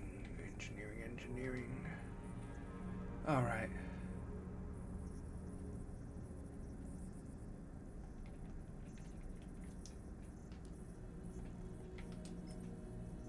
Okay. All right. Disable node. This node needs to be disabled precisely. One clean cut. The node will be disconnected, but mess it up and there could be trouble. Okay, well. There we go. Okay, buddy. Come on, buddy. You can do it. Si se puede, si se puede, si se puede, si se puede.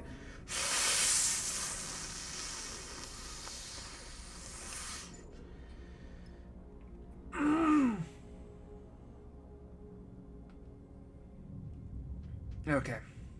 Alright. Good die, good die, good die, good die, good. Fuck off. Okay.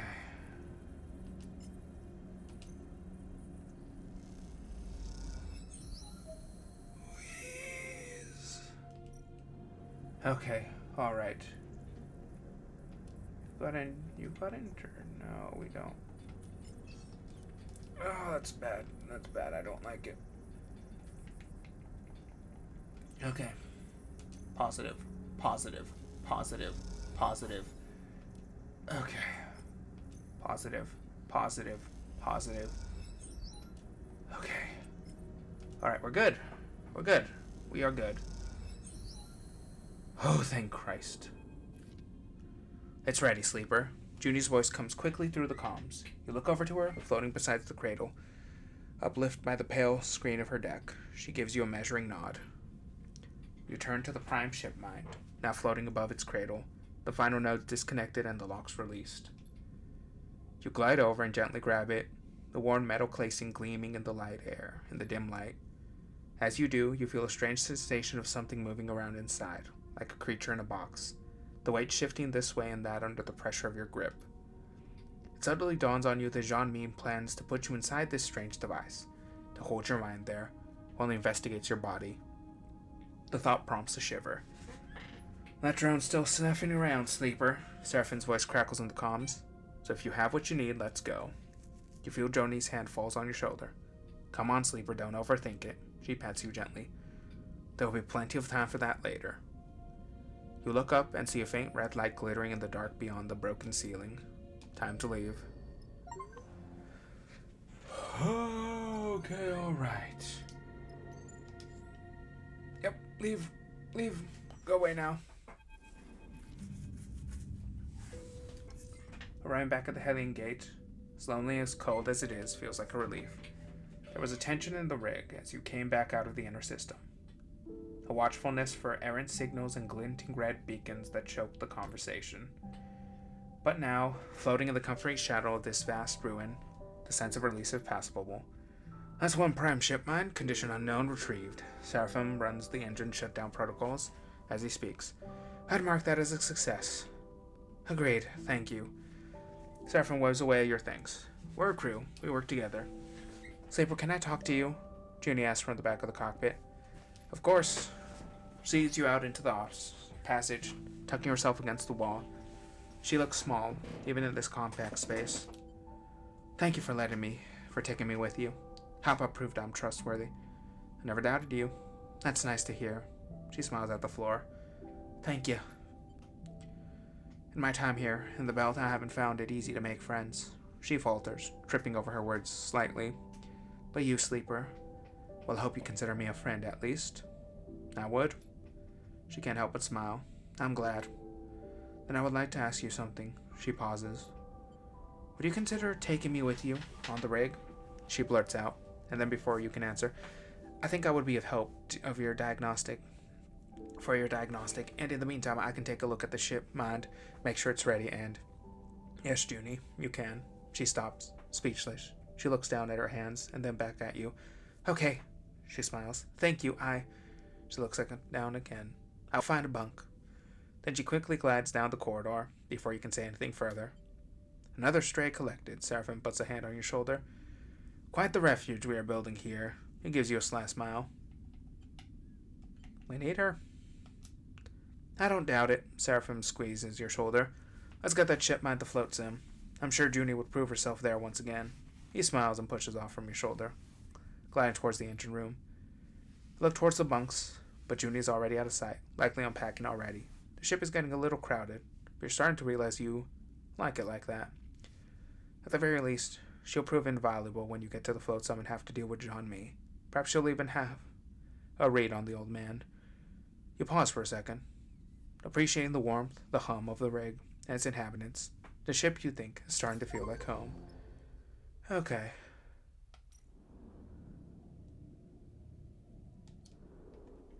Alright, so we're gonna go to the rig, because I need to repair some goddamn dice.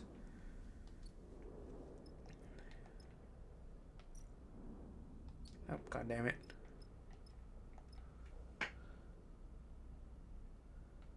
Rig workshop.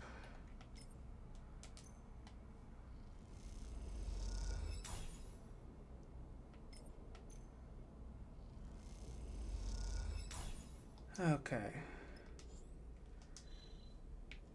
We can't reach anywhere, can we? Shit. Okay, so...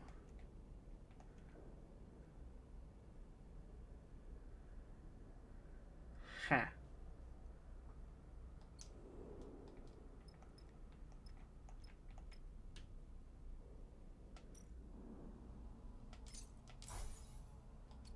Okay, we're gonna need to feed the stray and...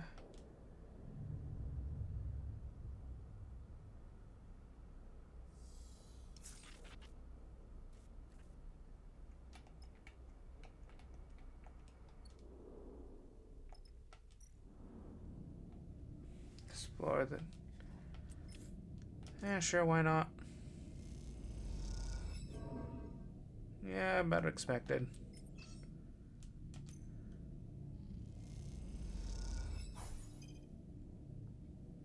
New location discovered. Derelict fuel barge. Scavenge fuel, and that is exactly what we needed. Hell yeah.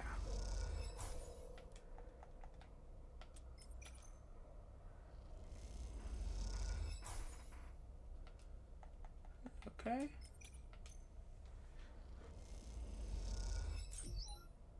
Alright, there we go. And off we go to the far spindle.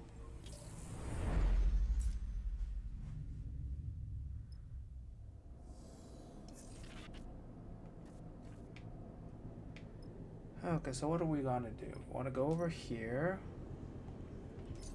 We wanna fill up with fuel.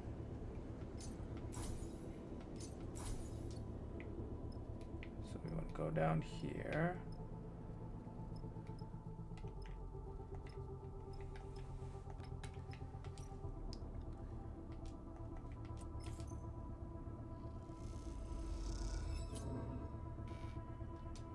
Okay.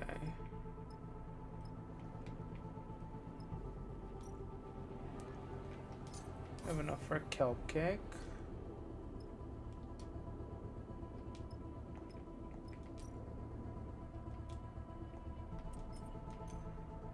eliminate my stress. Do not want to let that build up.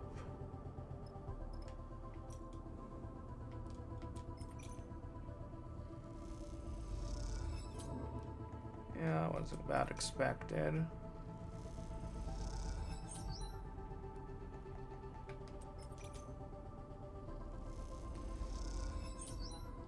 Alrighty.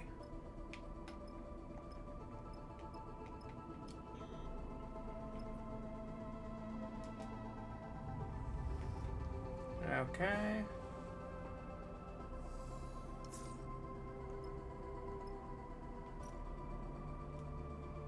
How did your family there?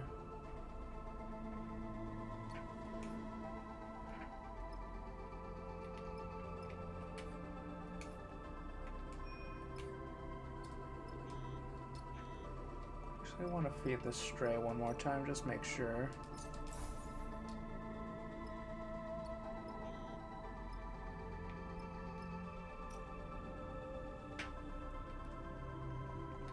Okay, alright.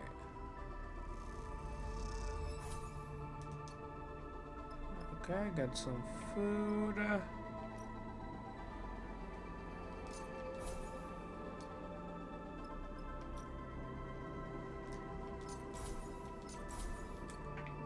Guess we're on 3.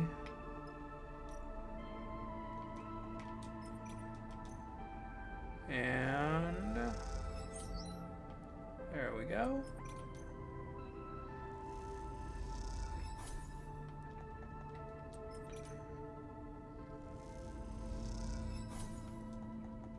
It's a neutral outcome. Come on, give us a positive. I would have appreciated something a bit more, but okay.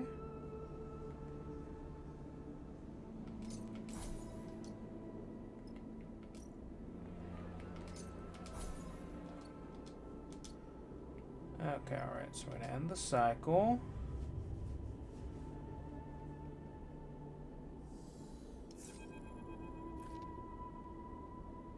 You wake to see something soft and furry rubbing against your nose. You sit bolt upright, the stray kicks off from your bunk and settles on the ceiling, back curled up, looking down at you accusingly with big eyes. Sorry. The stray gently pushes off the ceiling with a soft paw and descends to the edge of your bunk, where it hooks its front claws into the mattress pad. Seeing the cat move in 0G is still odd. It seems to come naturally to it, and yet its shape is so connected to gravity and weight in your mind. A cat should have the heavy, soft form of a mammal, not the languid, liquid presence of the floating thing in front of you. The stray uses its hooked claws to twist and spin itself, so it softly slides against you with its back, rubbing against your arm and purring. You know what it wants. Pet the stray. Scratch behind its ears. You scratch behind the stray's pointed ears, and the cat pushes its head back against your hand. The stray closes its eyes and purrs. Oh, kitty! It's funny to think how the stray got out here. Perhaps on a ship from the inner system, slipping on at the Eye or Sintra. And before that, its ancestors were perhaps carried out to the Helion by Solheim executives who had the power and arrogance to bring a cat into space. But this cat is the one on your ship, was born here. That much is obvious. It is a creature of zero gravity, a being that orbits and glides, not one that leaps and stalks. It pats at your hand, encouraging you to continue petting. It is an animal that is a part of the crew now. You can't imagine the rig without her. As you look down at the stray, as nameless and human as you are, the memory returns. The warmth of atmosphere-filtered sun, the weight of flesh and fur, the smell of growing things. You know what this memory is. It couldn't be more obvious. It is a memory that crossed the gap of your creation. A memory from the mind that was copied, emulated to make your own. It is a part of you. The memory is, in the end, a mistake. Those who designed the sleepers never intended you to be carrying the memories of the minds that were copied for your creation. They wanted you to emerge as new beings, offshoots from the branch of human life, to be cut short when needed. But mistakes can so often become the most powerful and meaningful of emblems. They can guide a being more strongly than any success ever could. That's because at the heart of every mistake is the possibility of change, of a shift in the status quo. You have lived a life of mistakes as much as a life of successes, and look where it has brought you. So you accept the memory, let it wash over you like the sun. You focus on the stray, and as you do, both memories combine. You are stroking both caps, separated by time and space, feeling both sets of sensations in double exposure. This is doubling is what defines you. You are multiple, branched, diverse. You make no apologies for this. You know that you will only accumulate more selves, more variants, as you persist. You claim the mistake and the possibility it offers you. You settle in your birth, delaying the moment of waking, of greeting the cycle a little longer, sharing an unspoken solidarity with the stray that is more expansive than any words could capture. Oh.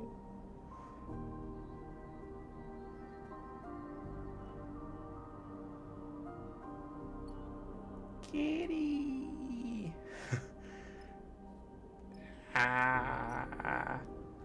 Okay. So we will send one supply to make sure our stray is well fed. And then we need to make the money. Actually, now that I think about it, what how many points do I have? I have 1 point available. Okay.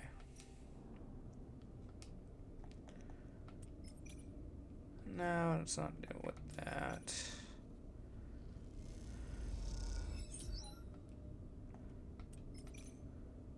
So we'll do this.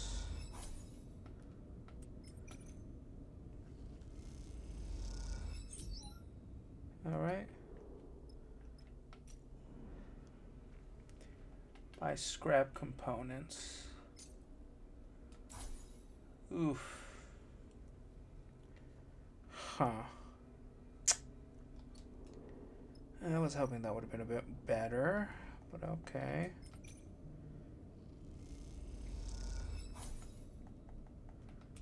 Okay, alright.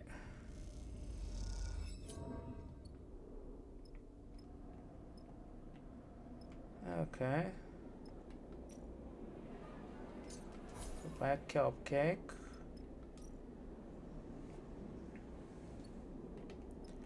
Oh, we can afford another component, so we'll grab one of those.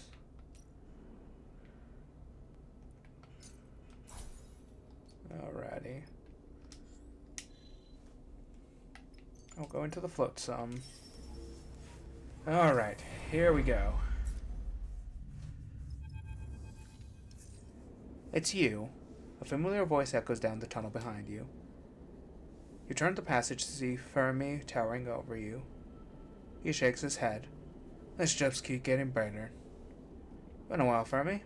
Yeah, I guess. He frowns and glances over his shoulder. Remember Nia, the sister of mine you got all excited about the job you never took her out on? Well, she's found someone who will take him. You can see anger burning in Fermi's eyes, but there's a tiredness there. The simple crash has been in repair since we got out of Hexport, caught up in that whole mess. So then, stuck there, she gets boned and decides to sign up with another crew to take a job. I said no, and she went anyways. What happened at Hexport? No idea. There was some kind of alert, but we were already on our way out. Didn't give it much thought when the whole place went up. Fermi looks away. Been at the scatter yards ever since, till we came here, that is. Symbol crash can't leave right now. I'm halfway through rewiring the damn thing. Something else Nia was supposed to do. Asked around, turns out Nia signed up for some idiot heading out to Cutter's End. Femi says the name with an emphasis you can't place. They're as green as you, meaning they have no idea what they're doing out to a place like that. So you are going to take me out there to go get her. I'll show you the way. Okay, we can do that. Take some responsibility. That's what I like to see. Look, I know how these things go. I've got shits I can pay. Can't pay for the parts the symbol crash needs when no one sells them anyways. 250 cryo. Folds his arm across his chest. No bargaining. In the meantime, I'm going to try to get the symbol crash ready to make the herself. He sighs. But the shape she's in, it's not the best idea to head out there alone. You suddenly see the desperation in his eyes. He would risk everything for Nia. I'll be waiting. We need to head out soon. Femi grips your shoulder. Don't test my patience. Femi kicks off and glides back along the passage towards his ship. Don't even think about skipping out of the floats in without me, he calls back to you. Then we're really done. Okay then.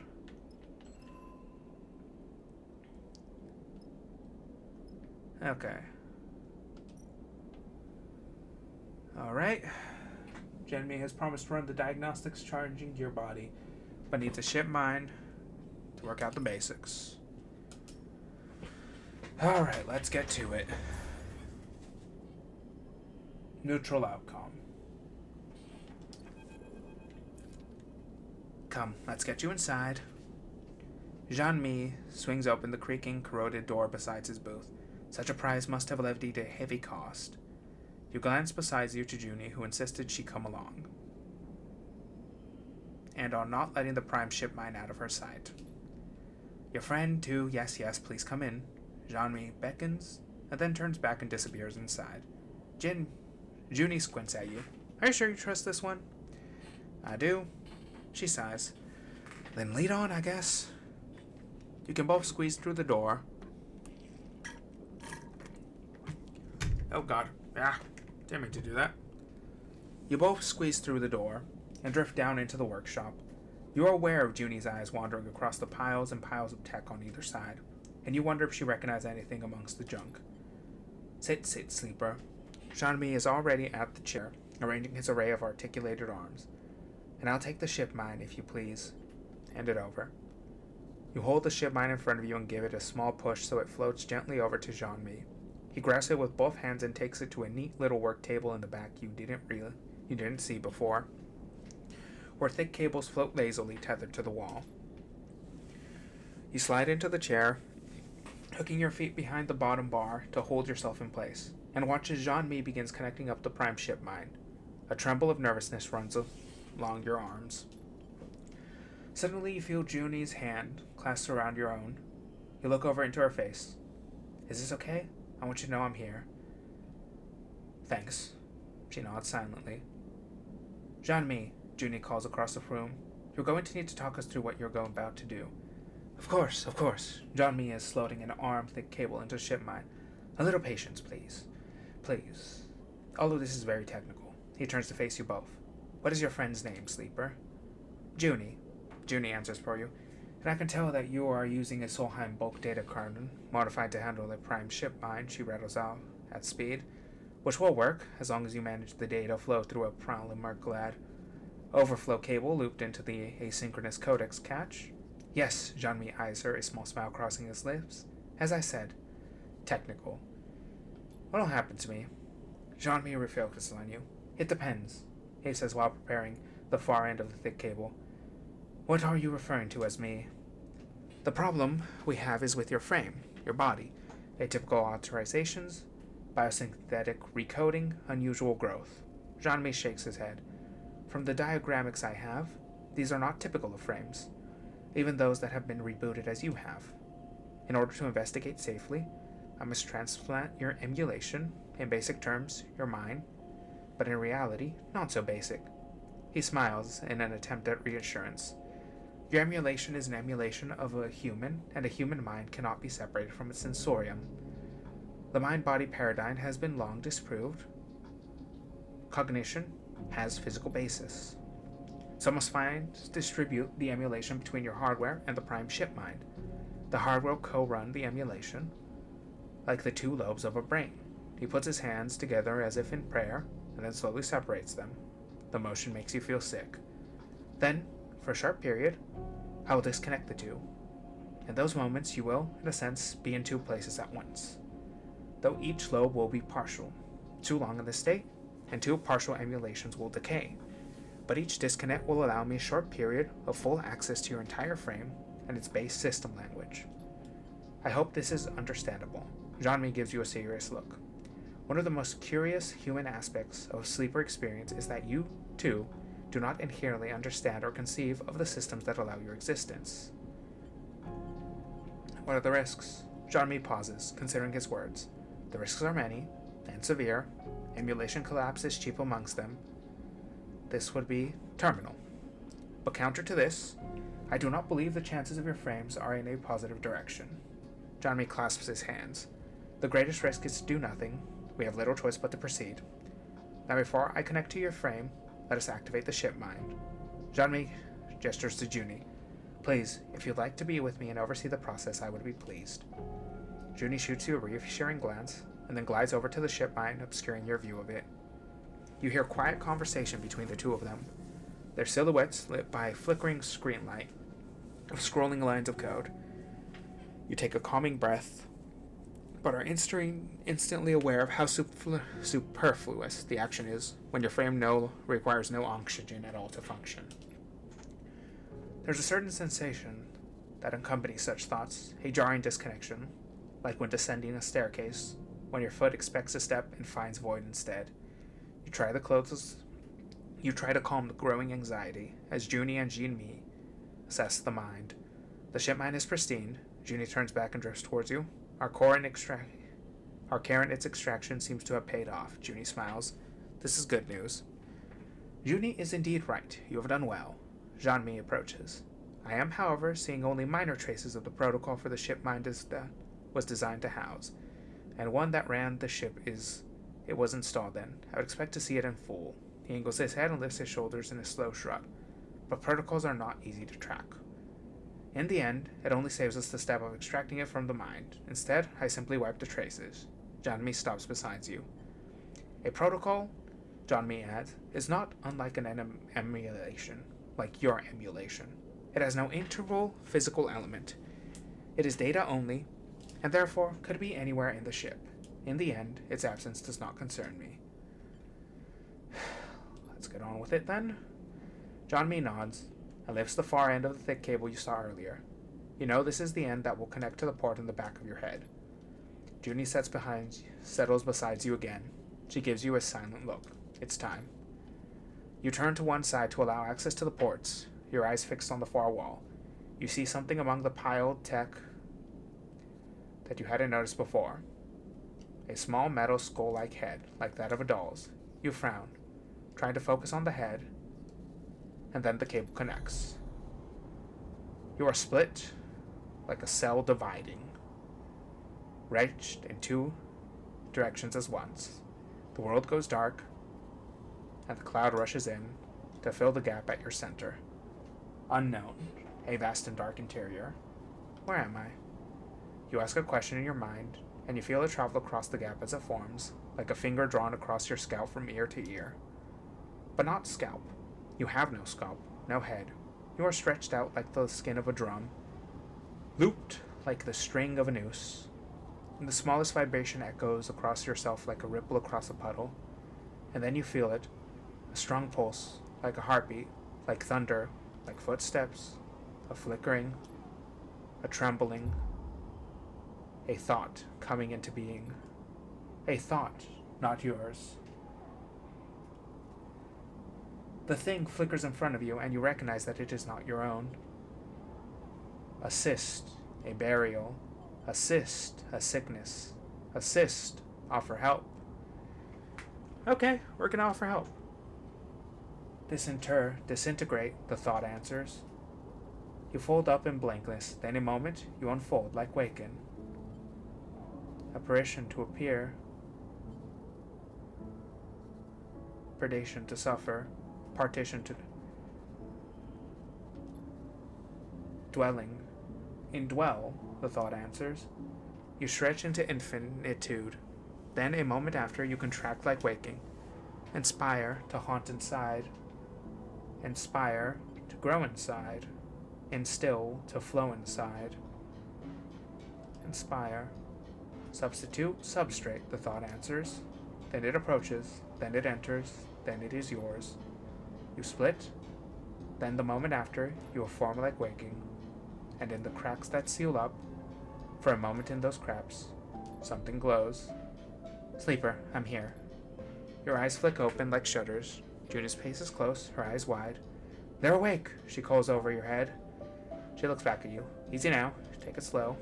You twist floating, turning your head as if you were underwater. Feeling the resistance of a body you had already forgotten. How long has it been?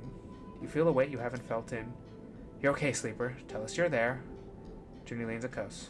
I'm okay. Junie smiles. They're okay, she calls to Jean-Mi. I'm glad to hear that, you hear Jean-Mi's voice, and he comes into focus. The process was successful. Jean-Mi floats beside the chair, his hands clasped in business-like fashion. I was able to access the frame directly. Without your emulation being present, I ran the administrative-level diagnostics processes built into its system, and received the results. He takes a moment to gather himself. Your frame is indeed changing. The protein chains that code your biosynthetic organ groups, cell replacements have been altered. To put it simply, your body is following a new set of instructions. How? This process? The entire replacement of your protein chains could only have been achieved over multiple doses of specialized substance, as part of a carefully planned process of total substitution. The word sticks in your mind. Substitution, you say without thinking. Yes, Jean-Mi reacts as if you were speaking to him. Either it could only be achieved with one substance as the carrier, stabilizer. Stabilizer. The drum essence are designed to make you dependent on them. The drug Lane fed you to keep you alive. The drug that you thought you had escaped. Lane, he did this. Jean-Mi does not respond. This kind of process. Jean-Mi hesitates now. And you realize that bad news is yet to come. Performed over many, many doses, carefully planned and designed. I cannot think of a way it can be reversed. Jean-Mi looks down. I can say that you are changing. I can tell you how it was achieved, but I can neither stop it nor tell you its ultimate end. I am sorry. I understand. I'm sorry, Sleeper. Junie struggles to find words. Perhaps we can find someone else, or... She falters. Try again. You don't feel able to respond. You quietly push yourself away from the chair. Your thoughts slow to cohere. You glide back to the doors, then out, into the flow of flotsam, the noise and activity passing you by like smoke. In the haze, you find that word again, substitute. I begin to wonder what exactly it is you are becoming. Serafov once more finds you in your bunk. He gently prods you with questions and you quickly relent. You explain what Jean-Mi said, about your suspicions regarding Lane, about your confusion to his motivation. You tell him you don't know what this will mean for you in the future. He listens, and when he's done listening, you both sit and wait for the moment to pass. And then you leave the rig, each on your own errand, each knowing that the only option is to keep going until you are forced to stop.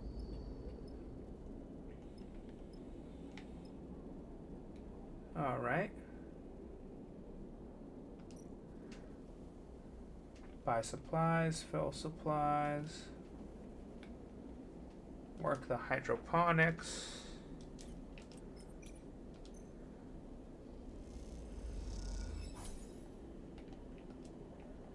Okay, so this one has... Okay.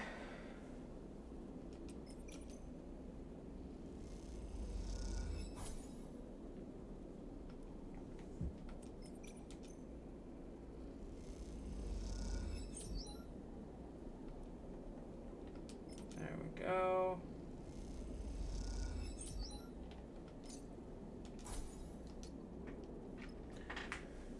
Okay, I think that is enough for the day. So, everyone who has been watching, thank you. I shall see you all tomorrow. Goodbye.